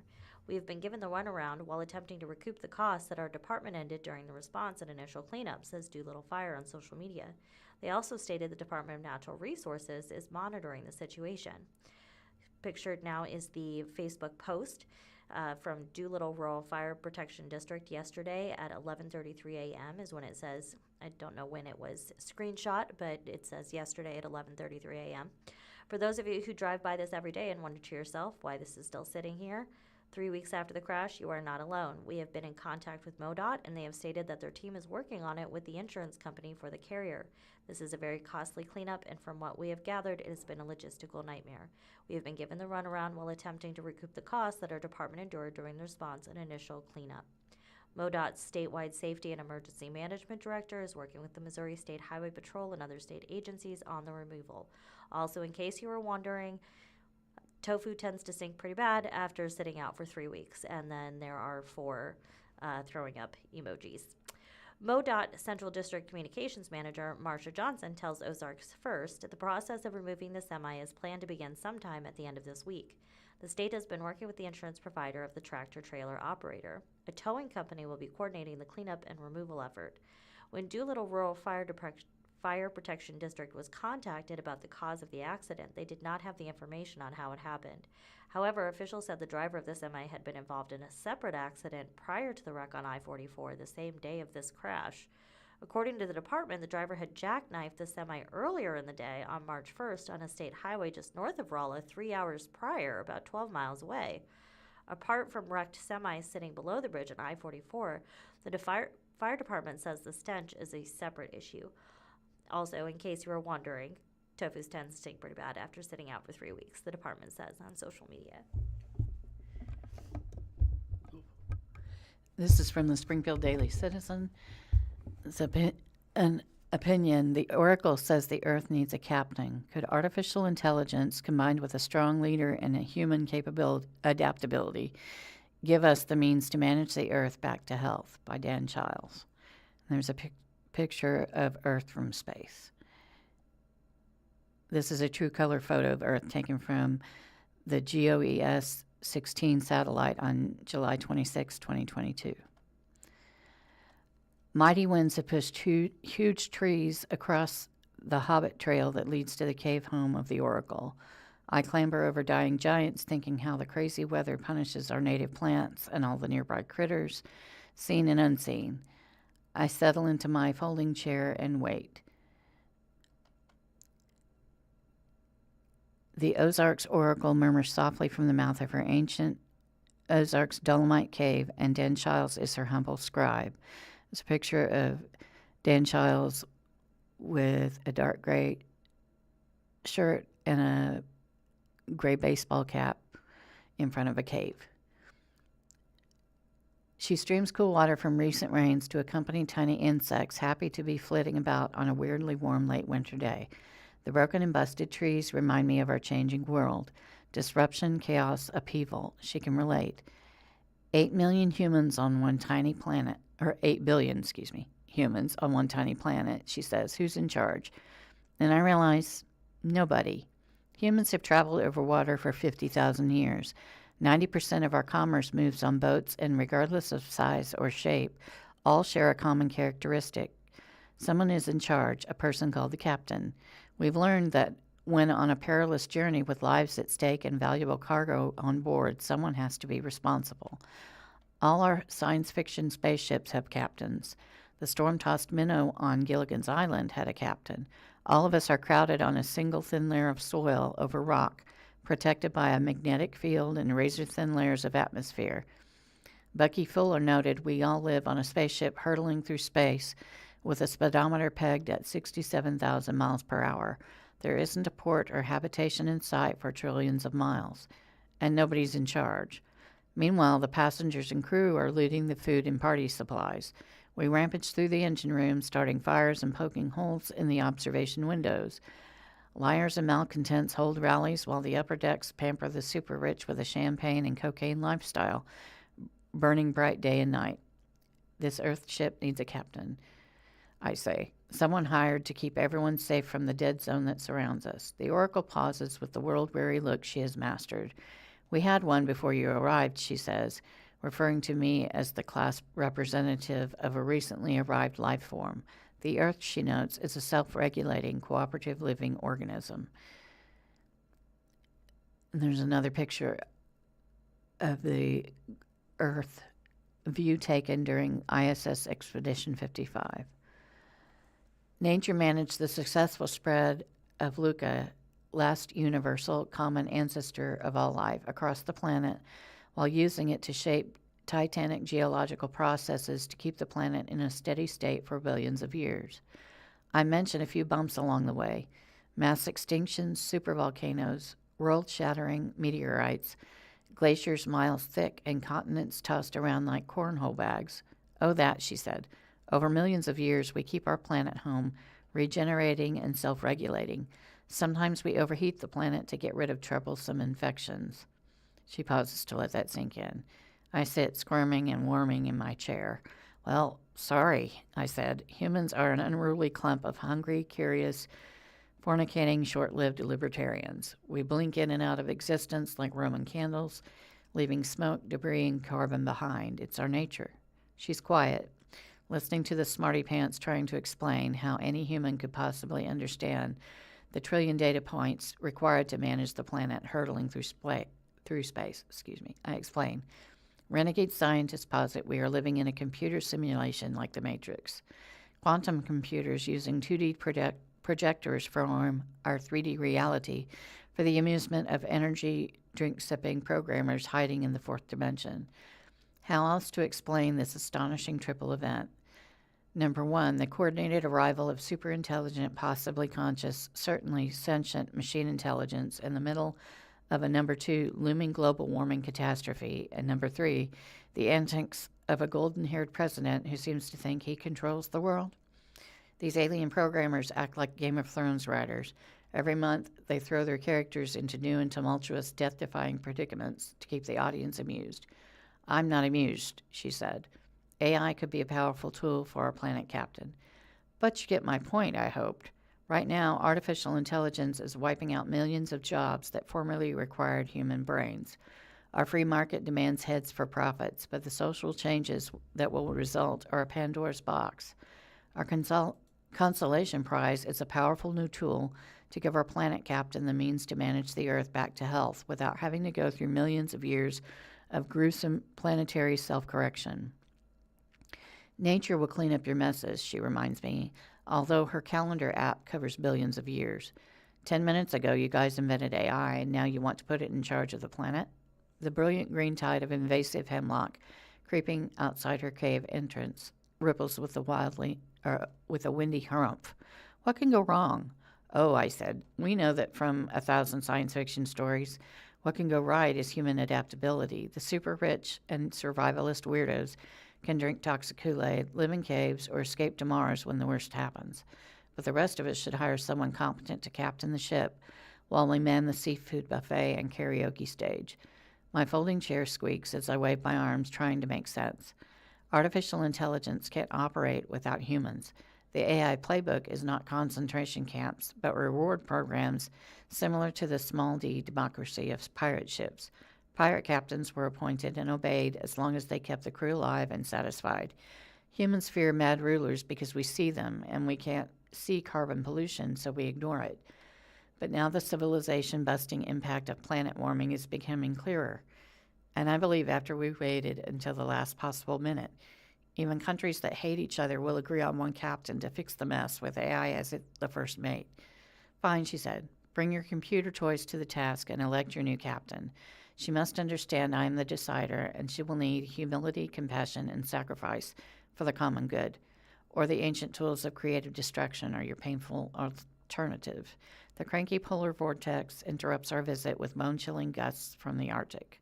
I blow the oracle a goodbye kiss, and she billows the snow off the twisty trail. I stop to cut my hands around a single dark purple bud of a wild papaw tree, filling the void with warm, moist breath to strengthen her against the late-killing frost.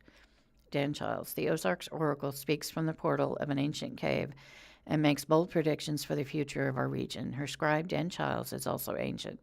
Send your comments and reactions to letters at sgfcitizen.org, and we will pass them along to the Oracle.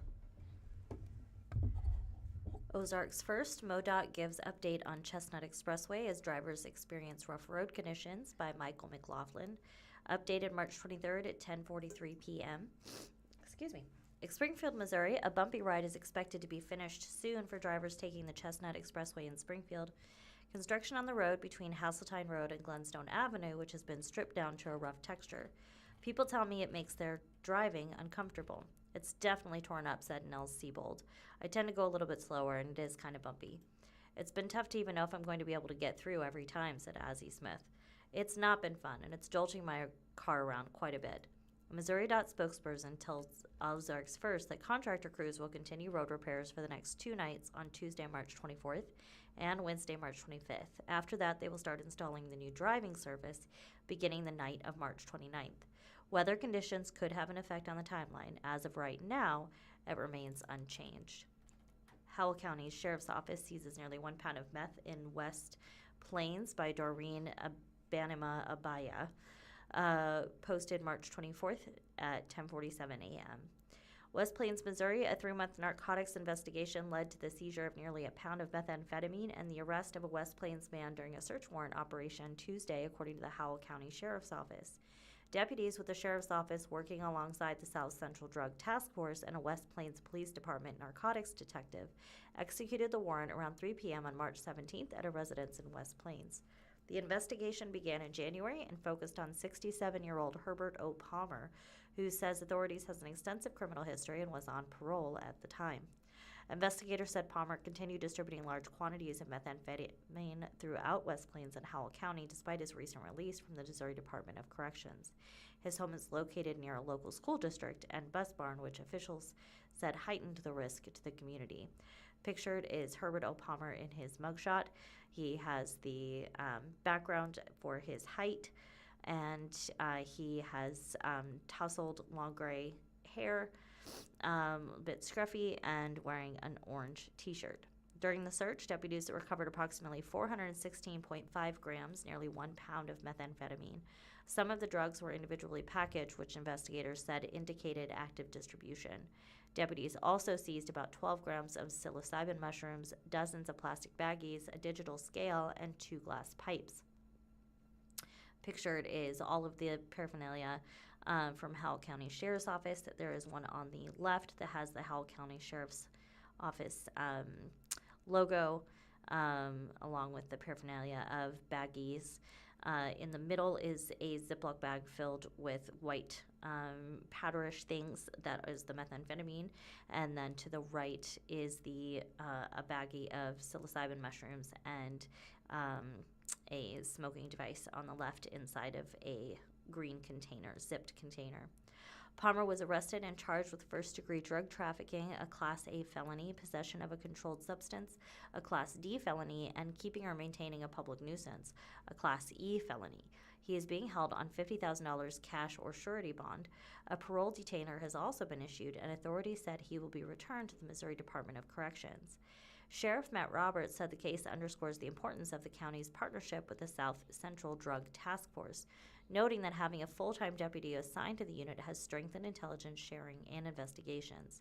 If you are selling drugs in Howell County, we are coming for you, Roberts said in a statement. It does not matter your age, your health, or your criminal history. If you choose to traffic methamphetamine or other narcotics, especially near our schools and children, you will be targeted, investigated, and arrested. Authorities emphasize that the charges are accusations and that Palmer is presumed innocent until proven guilty in court. This is from the Springfield Daily Citizen. It says, judge denies new trial for ex-Brookline fire chief in sex abuse case. Following an hour-long hearing on Friday, March 20th, Judge Jerry Harmison overruled Larry McConnell's motion for a new trial by Jackie Rewald.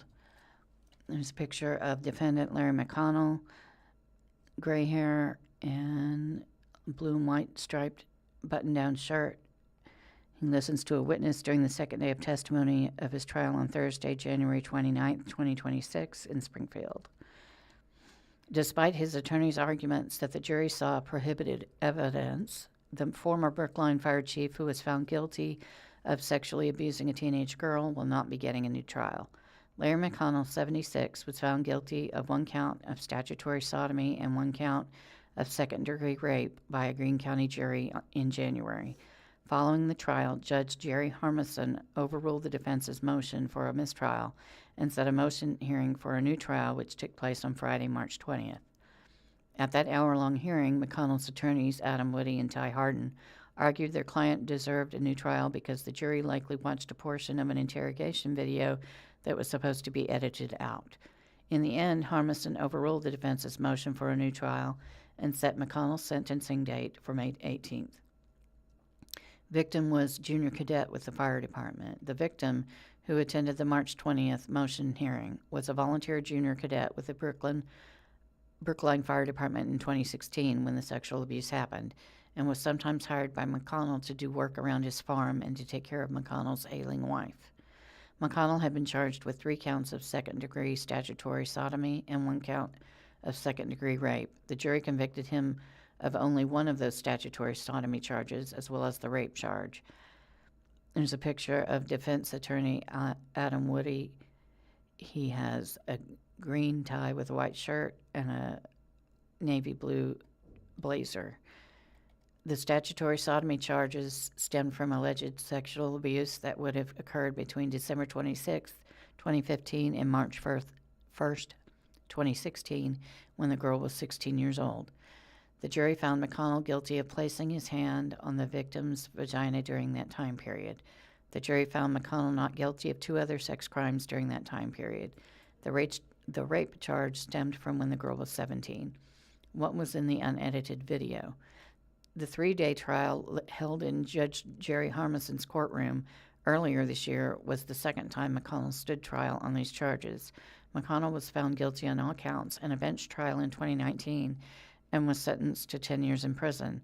He served 4 years when, in 2024, the Missouri Court of Appeals for the Southern District overturned his conviction after determining the attorneys from his first trial did not present evidence that could point to his innocence. McConnell was interrogated by 2 detectives with the Greene County Sheriff's Office in 2017. In that video-recorded interrogation, one of the investigators told McConnell she was taking his phone immediately in case there was any child pornography on it. There's a photo from the video of Greene County Sheriff's Office Detective Angela Mahoney interviewing Larry McConnell in 2017. Because Judge Harmison ruled before the trial started that the prosecution was not allowed to admit any propensity evidence that McConnell might have had photos of a naked girl on his phone, the portion of that interrogation video in which the investigator made the child pornography statement was edited out when it was played during the trial. But when the jury requested to watch it again during deliberations, the jury was given the entire video, including the portion with the investigator making the statement, before the attorneys realized what had happened.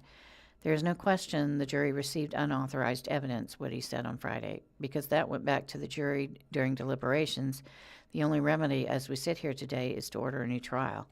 Defense, state has win-at-all-costs mentality.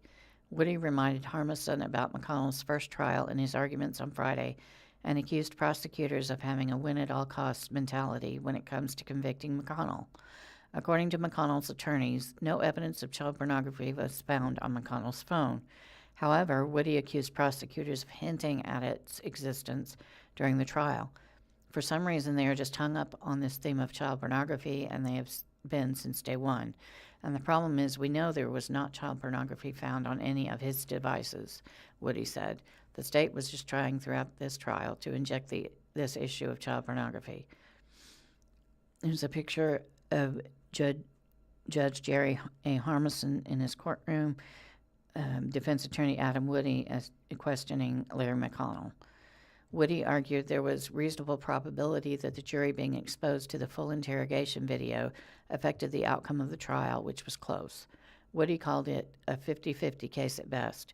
That was essentially, he said, she said. He also argued the jury received the unedited video at the most crucial time during its deliberations. There are a few things in our society right now more hot button than child pornography. You just hear that, and the general society just cringes at that. Few things in our society are that prejudicial, Woody said. Absolutely, there's a reasonable probability it affected the jury's verdict. Prosecutor, jury exposure to unedited video was a mistake. Assistant prosecuting attorney Jacqueline Ledesma Rulas argued that jurors being exposed to unauthorized evidence doesn't automatically require a new trial and that prejudice is not presumed. The prosecutor argued the jury winding up with the unedited version of the interrogation during deliberations was a mistake, and the state didn't violate any pretrial rulings. No evidence was presented that child pornography existed, and McConnell immediately denied having any nude photos, Ledesma Rulas said. There's a picture of Jacqueline Ledesma Rulas, prosecutor with the Greene County Special Victims Unit. She has black hair and what appears to be a black blazer over a white blouse. As she makes the prosecution's opening statement during day one of Larry McConnell's jury trial on Wednesday, January 28, 2026. During the trial, prosecutors did not argue or present any evidence that McConnell possessed child pornography, Ledesma Rulas said. She reminded the judge that as soon as the attorneys realized what had happened during jury deliberations, the prosecutors immediately proposed a curative instruction that the parties could stipulate and inform the jury that no child pornography was found on McConnell's phone, but McConnell's defense team rejected this curative instruction. Judge agrees, overrules motion for new trial. At the conclusion of Friday's hearing, Harmison spent several minutes expanding his decision. The court finds the state did not deliberately fail to fully edit Exhibit 19, the interrogation video, before it was sent to the deliberation room. All indications affirm that was an honest mistake, Harmison said. The video segment does not improperly suggest propensity evidence because the detective only mentions the possibility of photos from the complaining witness, the victim, not other females. Harmison said he found the inadvertent video segment did not play a decisive role in the jury's finding of guilt, especially in light of the weight of evidence against the defendant. Consequently, the defendant was not prejudiced by lack of complete editing of the state's Exhibit 19 sent to the jury deliberation room, Harmison continued. Furthermore, the defendant rejected the court's offer of curative instruction. The defendant's motion for a new trial is overruled. McConnell remains free on bond. He will formally be sentenced at 1 p.m. May 18th in Harmison's courtroom. Jackie Rewald is a reporter at the Springfield Daily Citizen. She covers public safety, the courts, homelessness, domestic violence, and other social issues. Her office line is 417-837-3659.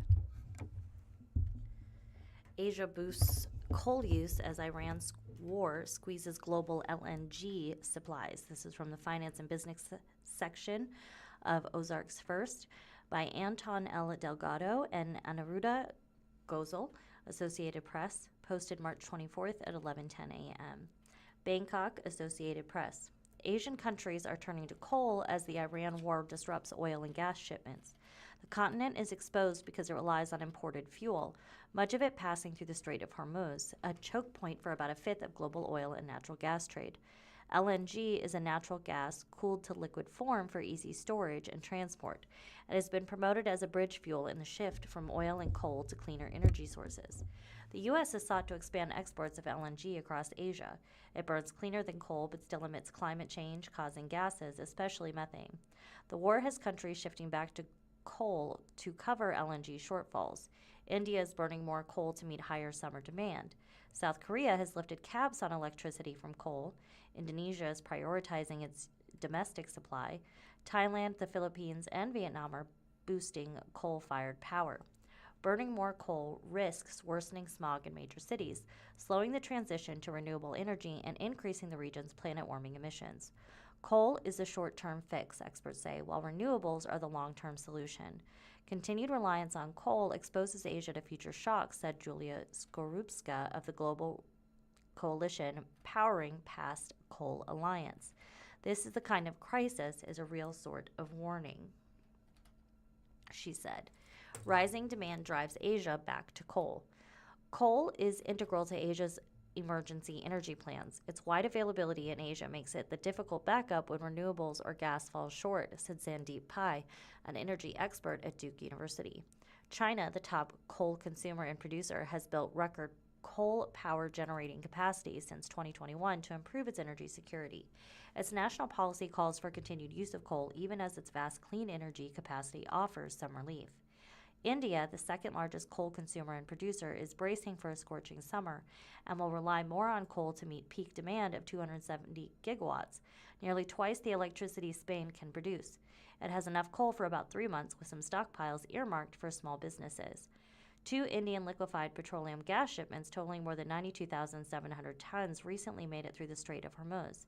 Such imports will likely be directed to industries such as fertilizer production rather than power generation, Pai said. Coal advocates such as Michelle Manouk of Future Coal says the shortfall will be worse without coal, and the future use should be strategic. The lesson has to be diversity, she said. Pauline Heinrichs, who studied climate and energy at King's College London, points to China's boosting use of coal to offset hydropower shortfalls due to droughts, worsening emissions that contribute to climate change. You learn to respond to shocks generated by certain insecurities by reproducing the insecurity, she said. Indonesia keeps coal for its own use. Adding to the vulnerability for important import-dependent countries, Indonesia, the world's largest exporter, is prioritizing domestic use over exports. That could tighten regional supplies and push global prices higher, said Putra Adguna of the Energy Shift Institute. Coal prices are set globally, leaving importers exposed to swings and disruptions. More coal does not guarantee cheap or reliable power, said Russell Marsh of E3G. Vietnam is already facing that volatility and increased imports after weather-related shortages, but supplies from Indonesia are now uncertain, so it's considered importing coal from the U.S. and Laos, according to energy market tracker Argus Media. The main price for coal used in Asia, called Newcastle coal from Australia, has risen 13% since the war began. Higher prices will also hurt Southeast Asia, the world's largest coal-consuming region. Philippine President Ferdinand Marcos Jr. on Tuesday declared a state of national emergency. Relying on coal now could backfire. More coal use now will slowly and possibly undermine long-term efforts to phase out coal-fired power. Indonesia was already struggling to meet targets to retire coal plants early, with financing delays even before the Iran war.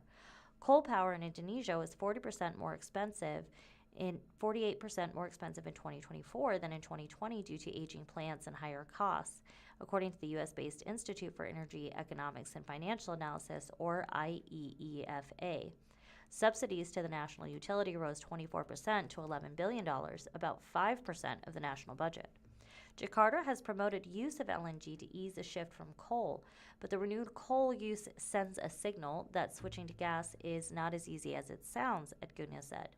South Korea has pledged to retire most coal plants by 2040 and halve its emissions by 2035, but it is allowing more use of coal when air pollution is low and LNG is in short supply. In 2023, South Korea needed a major renewable expansion, about 8 gigawatts of new wind annually to meet net zero goals, Agora and Energiwind said. Growth has been slow, with renewables supplying by just 10% of electricity in 2024 versus a global average of 32%, according to IEEFA. Over the past 11 years, South Korea has committed $127 billion to fossil fuels. That's 13 times more than it spent on renewables, with 60% of export finance going to LNG and $120.1 billion spent on fuel imports in 2024 alone, said Jujin Kim of Solutions for Our Climate. South Korea still plans to phase out use of coal, but the recent moves could outlast the crisis, Kim said. The concern is not just the decision itself, it is the precedent it sets.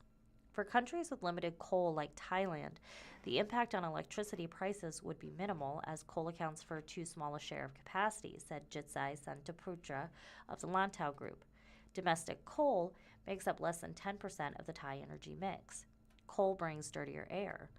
Burning coal produces fine particles that lodge deep in the lungs and bloodstream, raising the risk of heart disease, stroke, lung cancer, and chronic respiratory disease, according to the World Health Organization, or WHO. It's a problem across Asia, especially during seasons when farmers are burning their fields. All 1.4 billion Indians breathe air with concentration of these particles the WHO considers unsafe, according to a report by the Energy Policy Institute of Chicago. The government has now paused air quality rules, allowing restaurants to burn coal to ease a gas shortage. Vietnam also faces severe air pollution with PM 2.5 far above WHO limits. It is promoting electric bikes and has targets to cut coal use.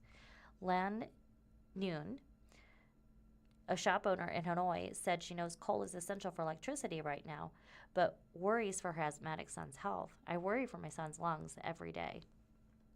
Gosal reported from Hanoi, Vietnam. Associated Press writer Sheikh Salik in New Delhi contributed to this report. The Associated Press climate and environmental coverage receives financial support from multiple private and foundations. The AP is solely responsible for all content. Find AP standards for working with philanthropies, a list of supporters, and funded coverage areas at P.org. Do you want to read this? Thank you for listening to the Blind Community Thrift Store radio reading service. Tune in every week, Monday through Friday, on the Blind Community Thrift Store's YouTube channel at 10 a.m. for more up-to-date news from the Springfield News-Leader, Springfield Daily Citizen, Springfield Business Journal, and 417 Magazine. Listen after we are live on the Audio Reader Network at www.reader.ku.edu. All broadcasts are played over KSMU's subcarrier airwaves at 67 kilohertz on 91.1 from 3 to 5 p.m. Monday through Friday. Contact Audio Reader Network for information on receiving a pre-programmed radio.